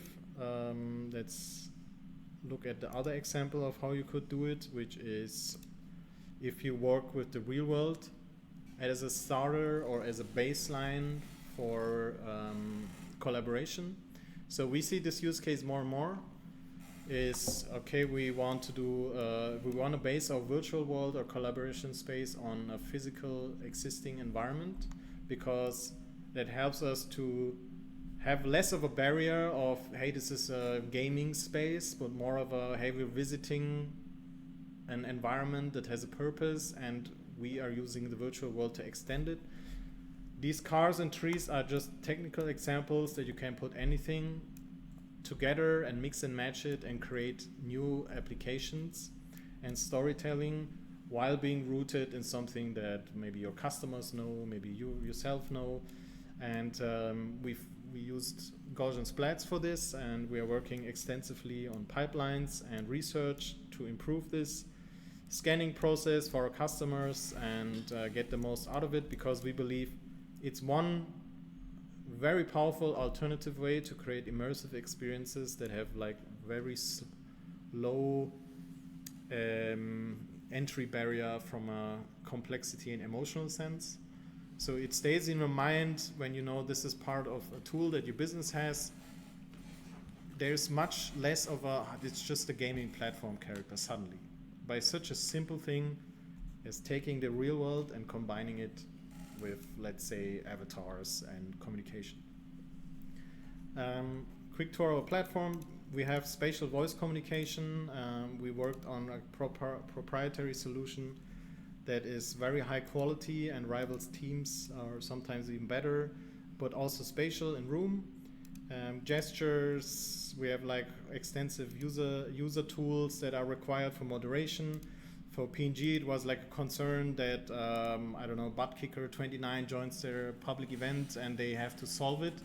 And that's why we introduce a lot of user roles to the virtual space and tools where you can kick out people, ban people, bring people to the stage, drive announcements, send people somewhere, and things like this are really important, like moderation. Can we show the camera feature on stage? Because this was many times requested. Okay.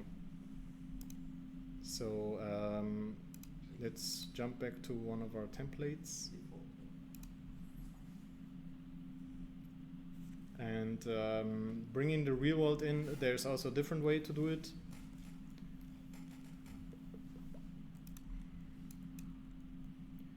Which is, and this is of course in a complex production environment. I'm not going to share my screen or something, but we have a tool or system where you can, here you see it basically in this environment. You can share your webcam in a virtual space and virtual screens, and as a pop-up, you can combine it with your screen.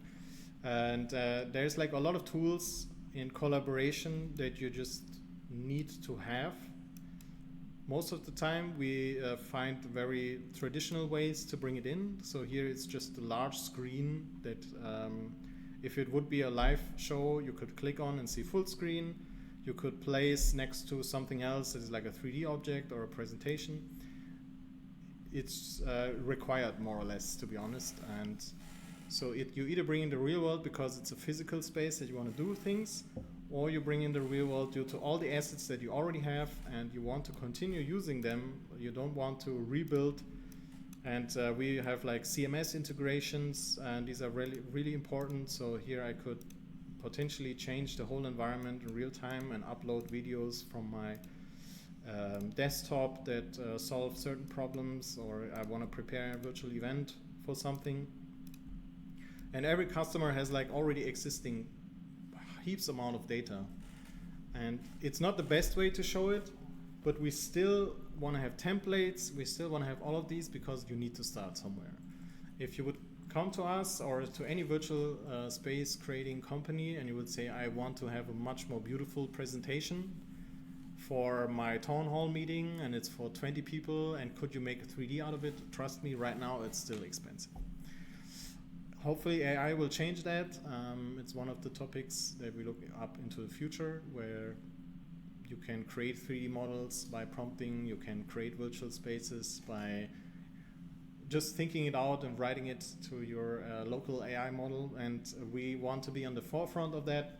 Right now we have like these holographic avatars, which some companies bring in their own language model, and then you suddenly have like a virtual representation of your company being there as an avatar.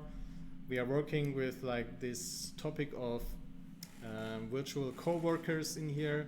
The avatar is the perfect channel to talk to a language model because it's very natural. And in the next webinar, we will meet people that do even better job at this. So I think it ties well. And yeah, I hope that briefly covers this part of our job. And Let's move to the other one. You still want to see the other one? Let's So, a brief version of it.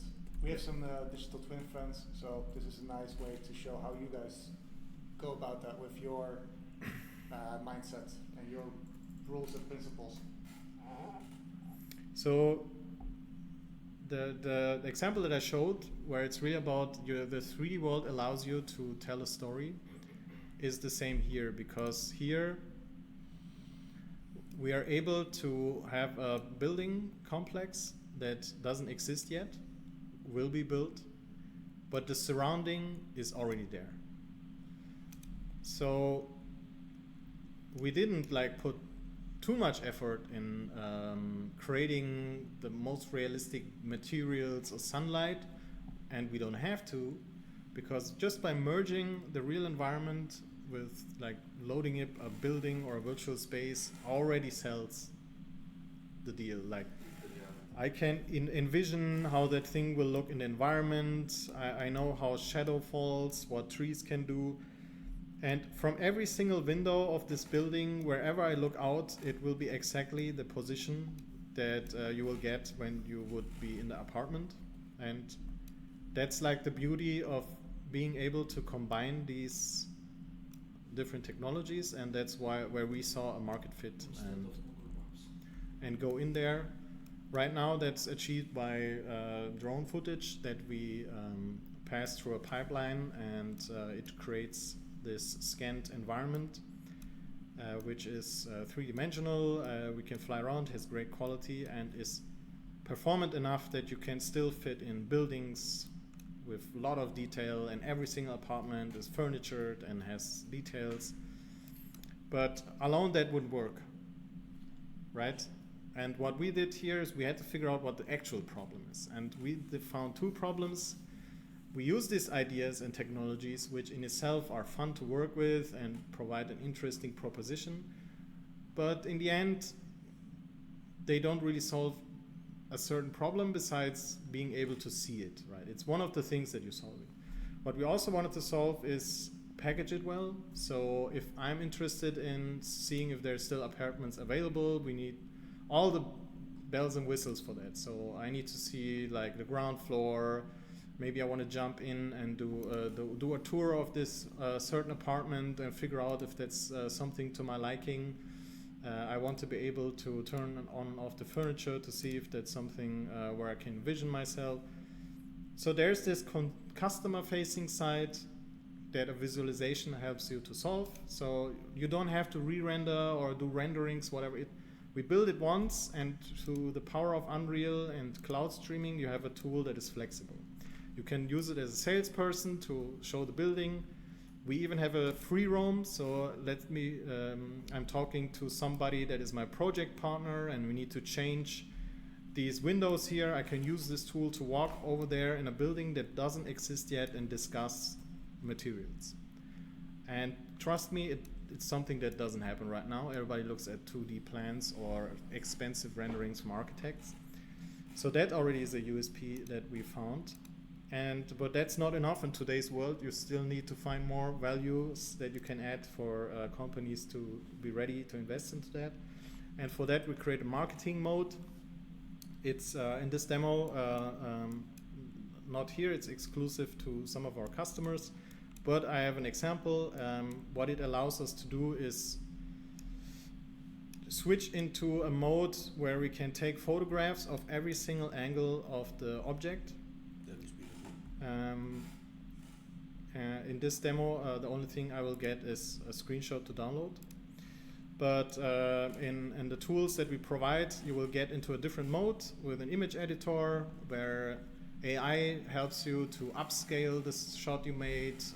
You can prompt, hey, can you add a TV show into the TV, or can you change the furniture to IKEA, whatever. Thanks to all the technology in image processing and real time, you suddenly give your marketing team, and it's the same website and same tools as everybody else uses, so it's the same thing. Suddenly also a new powerful new way to leverage this environment, because if I would need pictures from this building from certain angles, because let's say the only apartment left is the most expensive one, so let me go in, create a video, a social media post, send it to a partner. Here with our tools, since it's real time, you can do like slow walkthroughs, you can record your screen, you can do screenshots and everything without booking a meeting, buying time from an architect or visualization partner. They still have value in a lot of cases. If you don't have a building like this, you want to go that tall, but I think we found a niche use case, and I think it serves as a good example of how technology ideas, the Unreal Engine with all its capabilities, and solving many needs in one package can provide something. I think that is a perfect segue into what you will be doing in the future, because this is a fantastic explanation of how you use your own guidelines, implement your own learnings over the last few years. So what is happening now in the future?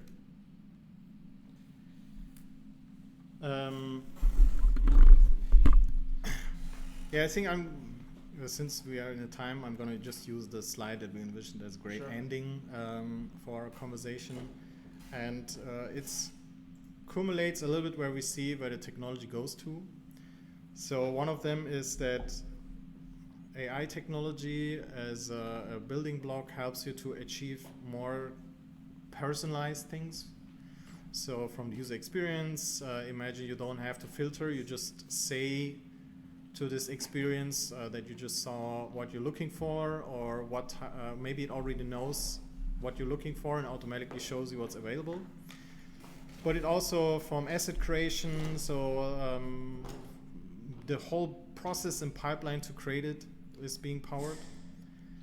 And we will be also looking into a future where we have to allow more companies that enter this immersive market to be more reactive and more emotionally targeting the audience better, to do it themselves without needing a lot of the work to be done by some specialists. And the last 2 points are very obvious, is still being very at the forefront of technology, being a partner that you can ask questions to, be there to find solutions that are not solved yet. And as I was mentioning, this whole digital twin virtual scanning pipeline is so promising that we certainly need to go in and lead wherever we can, bring our own thoughts to it and improve on it as much as we can. So I don't know if you have, I think you have something to add, but just from a very basic standpoint, like this is where we want to head. I'm looking more forward to the Q&A, but yeah.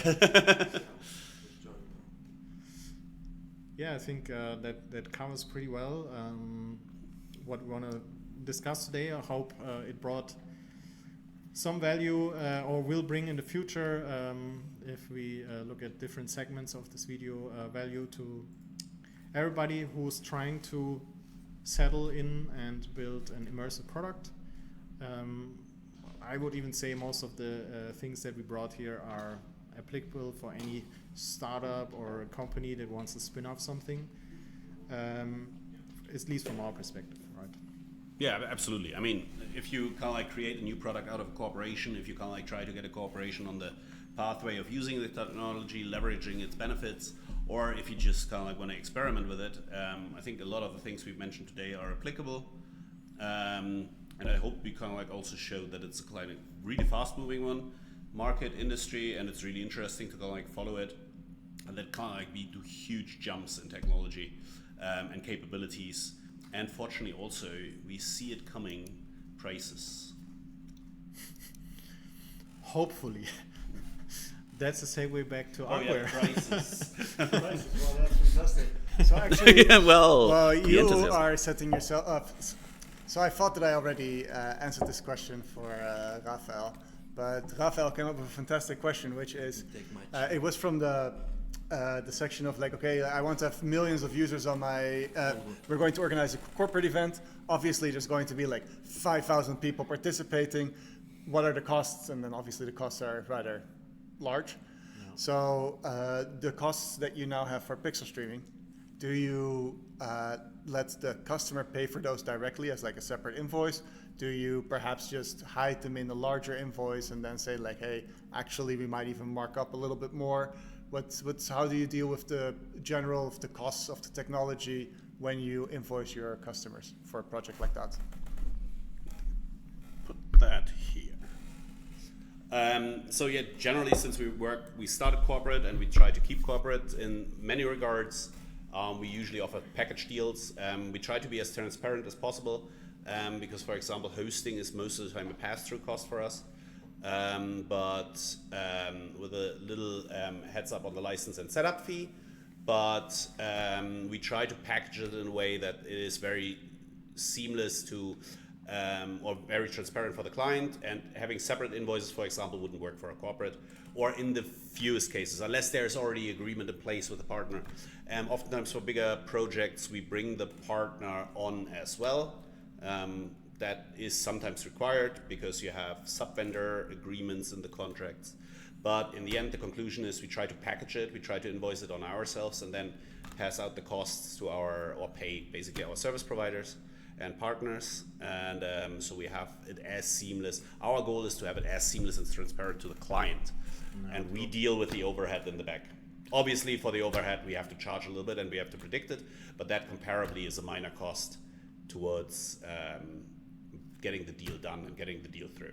Now, there's a little bit of risk in all of this, because if you package it, that means how you include something into this package, and in the end it's just one number and one box to take, which is so much smoother than if you would, and trust me, we had that in the build, like calculators with sliders, like I have 10 people, I have 5 minutes, I have 2 rooms, I have 3.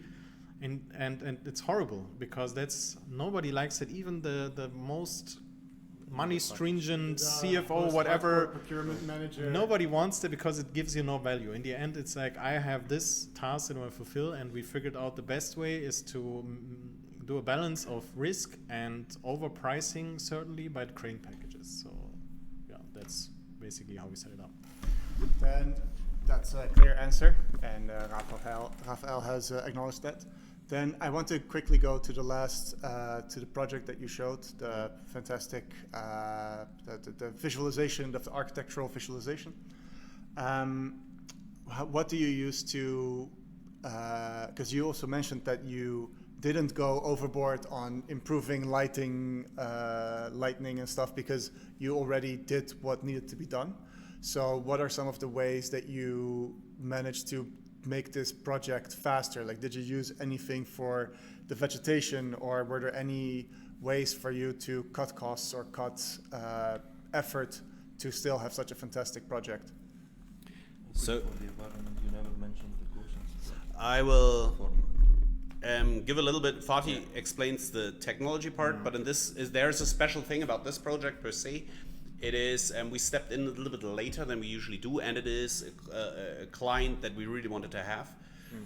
So we adapted a little bit about we adapted to the available budget that was still in the project and used that to build it. So there are some corners cut, there are some kind of like clear indications of where we limited ourselves, but still provided the best value for the client. Just for our strategic goal was to get the client, and it's still the end result and provide the best result out of it. So being there, we can now go to the technical things, how we limited it, but this one is a special case where we had certain parameters, which we come back to. You have to kind of like get off the door open, and especially when you have it is a bigger real estate investor. So they have several projects, so clearly our price calculation comes to, okay, the next project. We lose a little bit on this one, the next project's kind of like get the income, but for that we kind of like put a little bit more effort in. From a technical side, since we are product builders, the first thing that we did is build on top of a scalable foundation.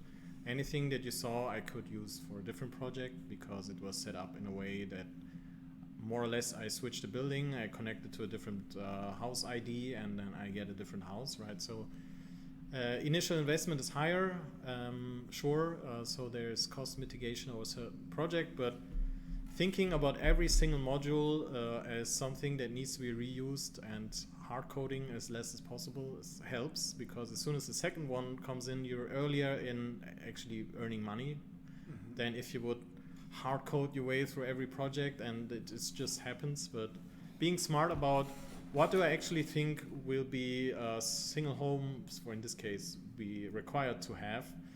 And so libraries of asset and convincing customers they don't need every single room individually designed, but it's okay to have packages. By clearly showing price differences, being very transparent about that helps mitigate cost. being in the right time of the timeline to make understand what files will help you to cut corners. Like if you get the 3D files instead of a 2D plan, it makes a big difference, right? Otherwise you have to rebuild it, even though everybody has a 3D file right now, but it happens in industry. So there's ways you can tackle it. The scanning technology is like very simple. There you can only go overboard if you invest too much into scanning. So maybe finding a partner that just gets hired for a day is good enough, because the pipeline itself is very inexpensive. So I don't know. So there's not much add there compared to rebuilding the whole environment or using like Cesium or Google Maps as a low quality alternative.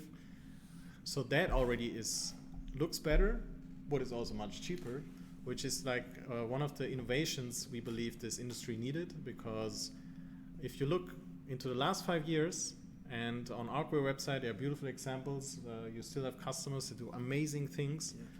In different parts of the world, there's a lot more money, so everybody pays for, I don't know, the virtual 3s, and the next 5 buildings need to be recreated as well.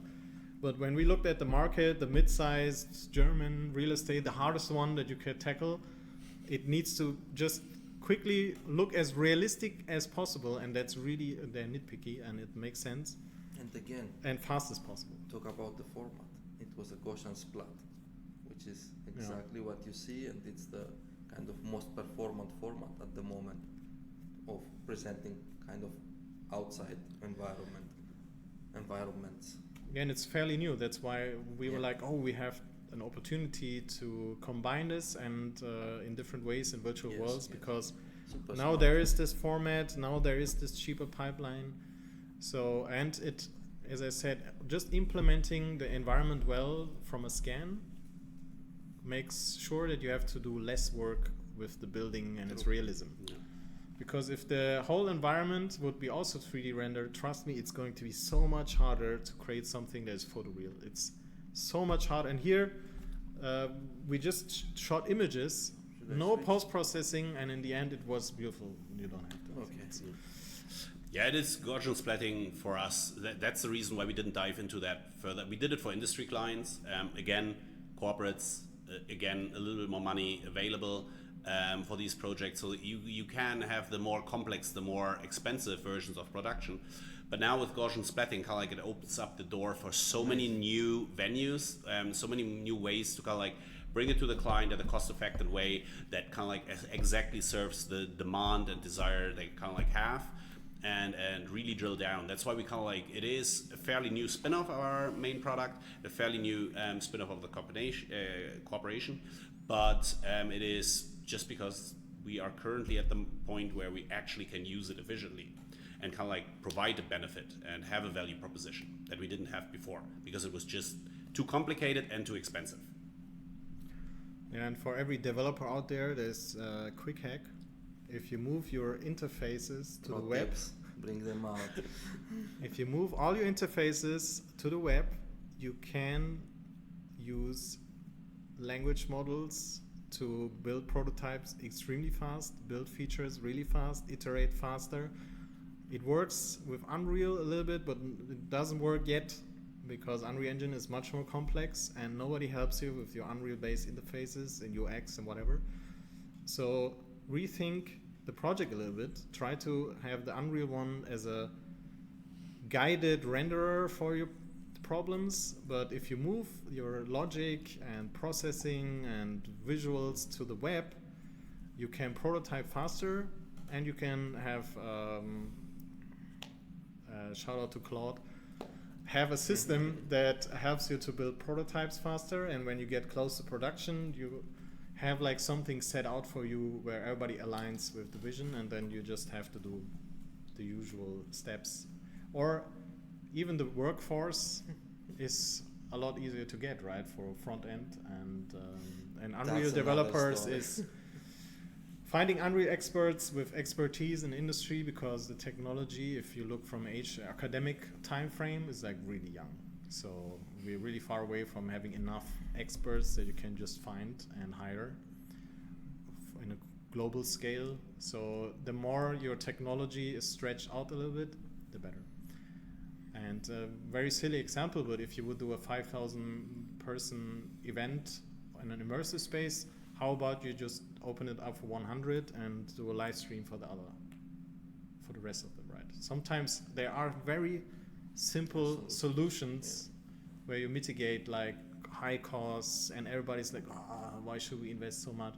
Just by doing some thoughtful mixes around it, just problem solving, right? That's what we do here, and being creative about that helps.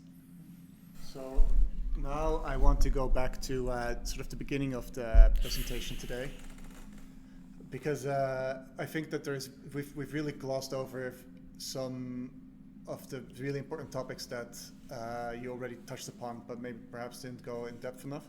And one of the things that I find very interesting is that you said that there was an aha moment of like, yes, we have a fit with our customer when they ordered again. Yeah. And I think that this is something where a lot of our users do not have the experience yet, because they have had one client, they built a fantastic application, they're hosting it on ARCWARE, people are using it, people are streaming free, 4 minutes per session on average. There's like a few hundred people who have gone through this, and then we see that they don't really, rake in contract after contract with new clients. Where do you think that they can look to get that repeat business? What is something where you think like, okay, we had the stickiness with what we offered?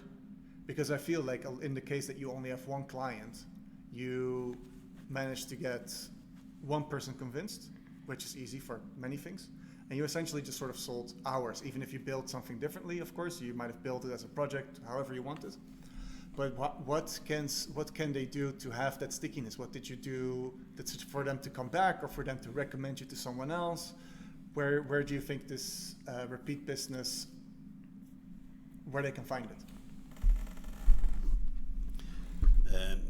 Repeat business is always a challenging thing, and also the thing that you look for when you kind of like build a new product, because it validates a lot of your assumptions and theories.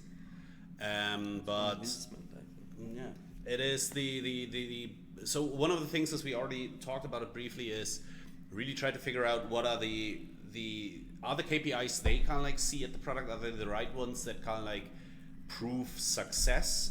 And if they are the right KPIs, or if they are not the KPIs you choose, put them in relationship what actually success means. Because we had the problem that people kind of like, oh, we had this, we expected 1 million people to come, 1,000 showed up. Put that into perspective. For example, one typical thing, engagement time of people that engage with you when you have a product presentation in the virtual space, and you have 500 people in there that interacted with the product 20 minutes in the digital space, are so much more valuable than 10,000 that kind of like looked at a YouTube video or an advertisement in between things on Netflix. Or visited your website for or the website users are it's a difficult metric anyways. So if people really engage with it, and then force the communication with the client, bring your understanding of it to the client and try to convince them. So it's a lot of talking, it's a lot of convincing, because the problem is it is still a visual medium, it is still an interactive medium. Sometimes the benefits are not entirely clear at the beginning if you don't have points of reference. And since it's new technology, most people don't have points of reference. So really, either you have to create them, or you have to convince them that your learnings are what defines success of the product. And really be convincing about it, and there we help again. It's having a little bit of business background, seeing what they look for. So for example, consumer goods engagement times are tremendous. In training environments for corporates, the score results after they kind of like watch the training in the thing. Classic metric, they know it, but they oftentimes can't translate it to the digital space because they still see it separate. They don't see the scoring times after the training in the virtual space connected to the scoring times in the connected to the scoring times outside of the virtual space, and the improvements and differences. So there are a lot of KPIs and a lot of success factors, and sometimes they are not measurable in the KPI. Sometimes they are prestige, sometimes they are PR. You certainly have KPIs for that as well, but we as a service provider will have a hard time kind of like presenting them. but you can still discuss it, bring it in. But our experience is you have to force that conversation. You have to force the understanding. Having it repeated, send it, talk about your success or what you perceive they had as success. That is the most important part. Don't rely on the fact that they understand what success means with your solution. You have to teach them. And then obviously at some point they have to believe you and they have to realize that was the right space. But that is then the next problem. The first problem is, or the money needs to come in. If you have a sales, if you sell something in the environment, it's pretty straightforward. What do you want to have? You put money in, you want to get more money out. If you don't have that, but you still, if you kind of like break even or not close to breaking even, but on the other hand, you have a huge PR push, that is also a success. And you really have to kind of like bring that to, and even though if you translate that to a web page or a webinar or something, they know the connections between the different success factors, but oftentimes they have a hard time to kind of like put that into a 3D application because it is, for them, their mindset is very isolated oftentimes. And it's kind of like the connection to other success factors is not necessarily there. So really communicate it, push it, convince, and repeat it. Keep the conversation up, really repeat it. Don't worry that they get tired of it, because people usually don't get tired about hearing how successful it was, unless they from the get-go absolutely do not believe it. Then you have a hard time convincing. Still could make it, but technically bringing the success of the platform in, because most of the time they will be disappointed, and we talked about it, that sometimes the expectation is other than the result in the end. But that's why you at the beginning understand what they actually want to achieve with it, and then do the best that they achieve it, and then convince them and communicate how they achieved it and how successful they were, or how the next project could be improved. The selling never ends in this case, even though they signed it first time. I think the pro tip that I find really funny when I look back is we especially from coming from a person that creates virtual worlds, sometimes just being face to face and shaking the hand, powerful.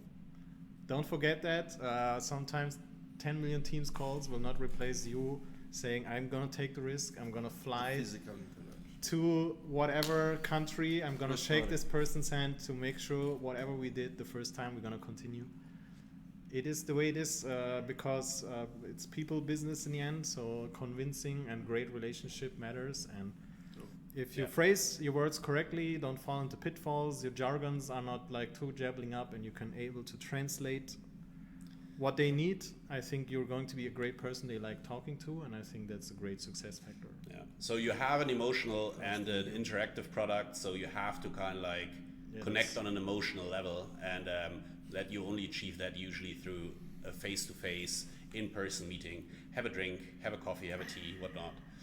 But meet the person and meet the people that kind of like make the decision ultimately, and work your way up.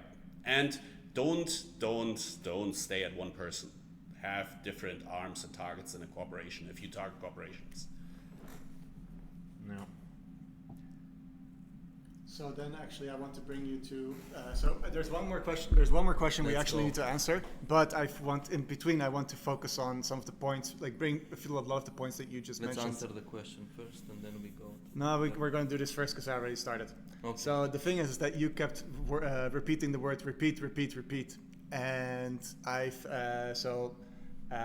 also someone else mentioned something about like I would love to do an ArcFIS project, but I am put off by the loading times that are so high. Okay. And one of the things that I think is so beautiful is that both of you were originally streaming through PureWeb, and the reason why you switched to ARCWARE is because of consistency, which is the same as repeat. And loading times. Exactly.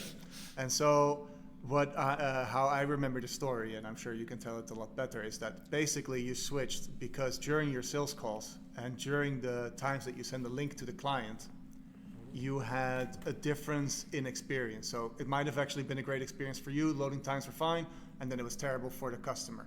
Or you go to the customer, you present your progress, you're collecting feedback to make it exactly how they want it as opposed to how it was originally in the briefing, and suddenly it takes 40 seconds to load. No. Can you tell me about like 40 how... seconds is good. Sometimes one and a 2 half minutes. Yeah. So can you explain to me how, because like repeat is obviously fantastic advice, But if you look at it from the perspective of consistency and loading times and performance, can you tell me a little bit more about like how that helps you actually close things, and how you are now feeling different about having your sales calls while you have a platform that you can depend on? So clearly, without bashing a partner with we worked long time ago, arbitrary hosting provider for services, what was your experience on a technology level in regards to performance and loading times? Yeah, so I think it's a general technology problem that, since you solved it differently, was actually the solution our platform needed, to phrase it diplomatically. So because I know enough use cases where a different solution is equally okay. But for us it was either you pay a lot of money, if you think about how servers work, to get certain availability up there, and you pay for it and it's very expensive, and then you're disappointed if only 10% show up. Or you find hybrid solutions. So we built our own system, and the idea there was to predict a little bit, warm up servers a little bit, and start them a little bit, and then in the end you had something where the first 10 customers maybe came in, and the next 10 had like 1 or 2 minutes waiting time, and the other was 15 to 20 for some reason. Obviously there's times where all of these, and if it's a corporate events and you get an email saying half an hour before you're gonna click this link and it's mandatory, it works. But rarely that's the reality, right? Sometimes a customer wants to invite Randomness. 20 minutes meeting, you invite somebody, it needs to work, and you don't want to wait. So what we figured out is, if you move the cost aside, the experience in the end mattered the most. So if it took too long, was inconsistent, and you imagine how stressful that situation is. You have a tool that you use, you send out a link to somebody, and they can't come in because I only see a loading bar. Or in Teams, we already saw that, on Zoom, my camera, I don't know, it's frustrating. Mm-hmm. And we get this shot in our face, and we're like, okay, it's not our fault, it's the technology that we chose, but we still need to take responsibility, right? Mm-hmm. It's a solution that we provide. And it was frustrating for us as well, and even when we look at ARCWARE partnership and the loading times that we have now, which are definitely the best that you can get, there is still loading times. And we had that just last week. Somebody said, like, I don't like the waiting time until I get into the space. I was like, it is so fast. Why are they asking that? And it's always the it's demand. Context, right? It's context from what you're used to. If you're used to a video, the industry has developed insane technology where a video gets loaded almost in a nanosecond. It's crazy stuff, but it's standard, we have right? pre-warming if you want, but it costs. Expensive. But there's a trick. Build your user experience around the loading time. Mm-hmm. In Meadow solutions for our customers, maybe while you're authenticating, the servers are loading. Maybe while you're answering a question, or setting up settings, or maybe designing your avatar, you can load up your experience. So think about the whole package. There are certainly solutions, and I believe you guys will make it even faster without extra costs. With your feedback, we will become better and better. But the reality is also, these are physical servers, and you come to the door and you ask for a server to be available. There is physical limitations, right? But one thing I want to say, if you have some US clients, and I know you have US clients, we deployed our USA allocation in LA again, I'm telling it again, but there we have the 5000 series of GPUs, Blackwell GPUs, so please try the start time there. You will see a huge difference in terms of performance. And in Europe, we are planning to upgrade the infrastructure in Q1 to Q2 next year. But just so you know. Just quickly before to that, let me ask you. Yeah. There's also this problem of not knowing how to build a good application, and then you have Unreal apps that just load 2 minutes. In this case, because are you not frustrated when people say you're slow but not knowing that they're their own fault, or is that not something that happens? Then I just drop them to the optimization stuff, and if they want us to optimize, we provide services for that, and we help them out. But if they want, they can do it themselves, and that's the thing. It's optimizing also a bit your thing. You cannot be dropping 8 gigabyte, let's say, persistent level at once. You need to be smart to start something an example is, in this case, start an empty level of Unreal, which starts instantly and connects to the signaling. So you have the streaming connection in the first 3 seconds, and then just drop a loading level, whatever, a loading screen, The user and experience. then bring your persistent level in. And those are the tricks. But yeah, we Show are trying to video. educate our clients too. Yeah, one thing I have to put out for the performance and the loading times, which is really important when we talk about corporates. Yeah. You can have an event with 10,000 people and none of them gets in but one. Or you have an event with 10,000 people and all of them get in but one. Both can be equally in the result because of the one person is the decider. It does not matter what else happened. It can be the best event in the world. This person loaded a little bit too long. This person loaded a little bit more, crashed out.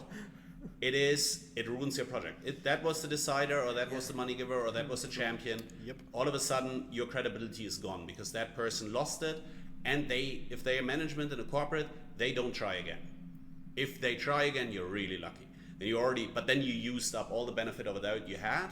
If they do again, and then they fall flat again, and it does not matter if it's you, if it's their system. But that's where you have to eliminate that on your side as much as possible. And you're really liable. If you can't, like for example, the worst case, this person gets in, 1,000 people get out, and they try to sell something, and it was a sales event. You are liable as well. You have insurance, but if we talk about a corporate client, oftentimes your insurance benefit, kind of like one will be way through the roof. For example, you have a car company that sells globally, launch, and your thing crashes, and they were supposed to register through the app. That is a price tag your insurance company will not cover by the normal call-like fee. To be honest, with automotive companies, we are lucky to have 3, fantastic. 3, 4. It depends how you count, especially if you also count different locations, European, American, etc. Different But companies.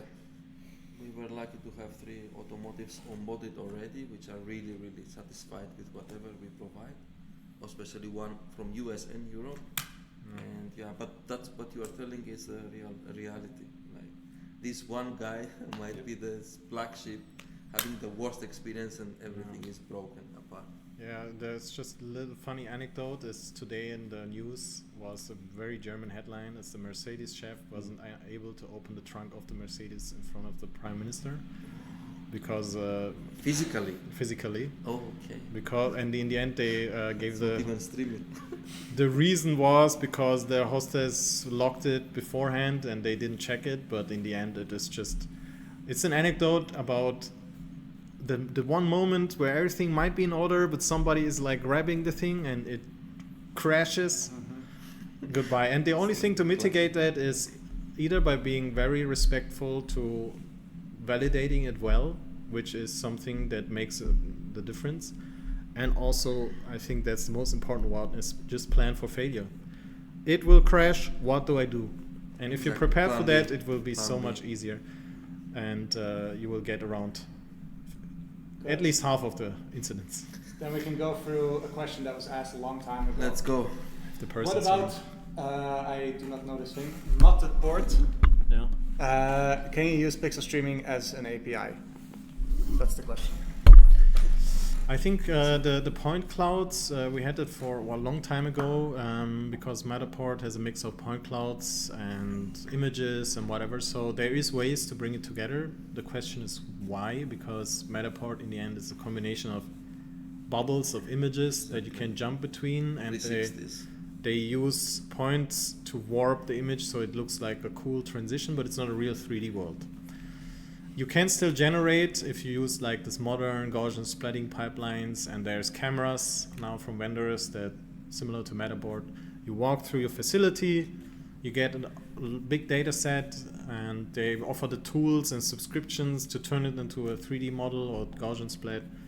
You can work with all of this. I think the industry is trying to formulate like what is the standard right now. We are not there yet. That's why we want to also enter and innovate a little bit.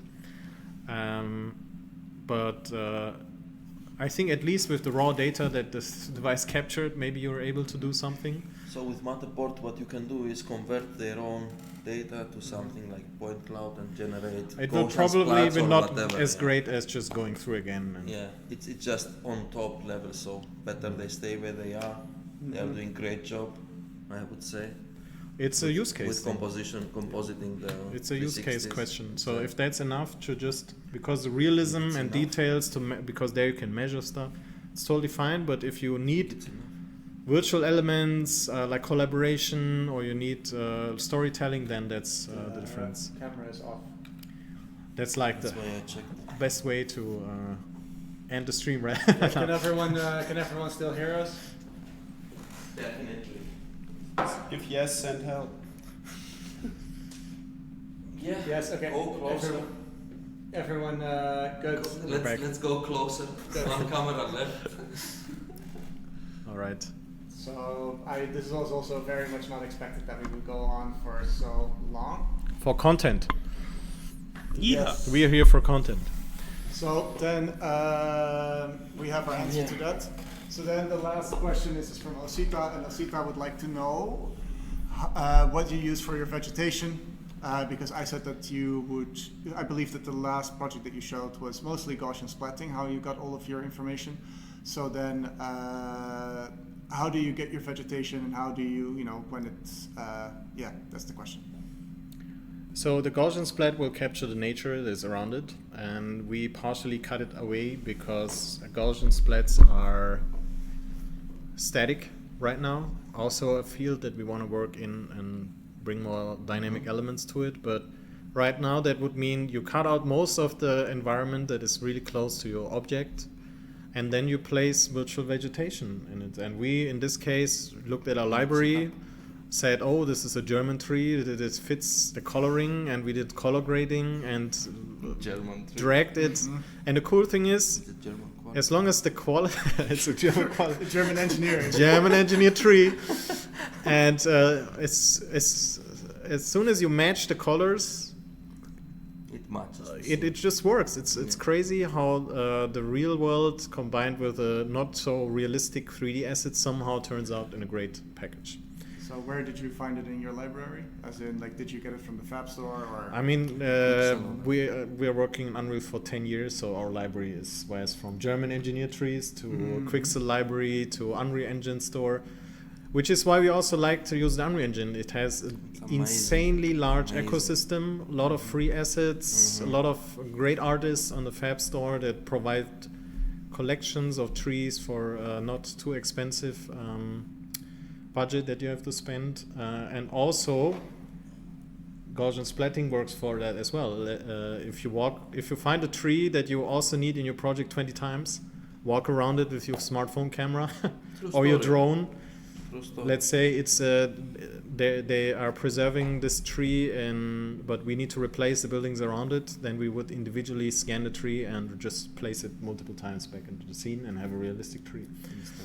So be creative, and in our case we didn't need so much detail because the scan provided realistic foliage, right? And for this example we didn't need too much realism in moving and wind, but that's why we're looking into it, and the industry is moving the scans forward to say, let's enable moving trees, wind, shadows for these scans, which is very difficult to do, but in some case they will be solved. Right now the trick is cut most of it out, place virtual ones in, and blend the seam, and just like Photoshop, right? That's a cool technique, because if the whole environment would be virtual, your trees suddenly need to look perfect. Wind is expected to happen because anything else would look fake. And I think to hone it down, the scanning is doing a lot of magic in terms of budget. It's perfect. Then I think that we answered all of the questions that we had so far. I don't see any new ones in the chat. And I also think that it's time to let people go about their normal lives. So thank you again for staying. Let's go to the top. Way Thanks, longer everybody. than we asked you to. It's a fantastic compliment for us that you do stick around. Before we end, I do want to plug these guys a little bit. Is Christo still here? Christo still is. Is my Greek friend Christo. Yasu Alani. nice. I don't know what that says, but what I do want to say is that check out their website, Bizzlogic.com. Yes. These people you can also find on our Discord, so if you want to ask them any questions, you might be able to find them there even. Our Discord you can find through our homepage, and then just go to the documentation. You can always use our Discord if you get stuck with questions, not just for these two, but also for this guy right here.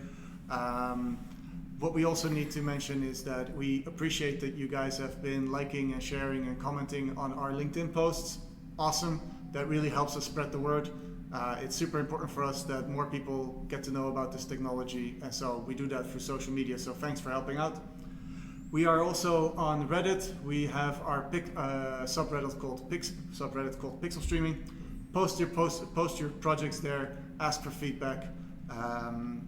That also really helps. And other than that, we have someone in the audience today, Mao, who we will have in 2 or 3 weeks at the end of this month. 27th, right? I would believe so, yes. Yeah. And so please do sign up for this. Spotlight. No matter how vague I look on the camera because I'm out of focus, that is going to Go closer. It's still going to be a fantastic. It's okay. It's still going to be a fantastic webinar. We hope to be a little more to the point, perhaps, than today. But I think that we covered so many fantastic points. Amazing. That a little bit more time is completely worth it. And I'm quickly going to roll to see what the last message was. Yeah, check it. Yes, Wasif is just super stoked, and Christos learned a lot today. So, and Alex said it was a great presentation. Gentlemen, ladies, it's been a pleasure. We see you in a few weeks. Bye-bye. And thank you. See you next time. And thanks for having us. Anytime. Lovely having you guys here. Look forward to that. It was a pleasure.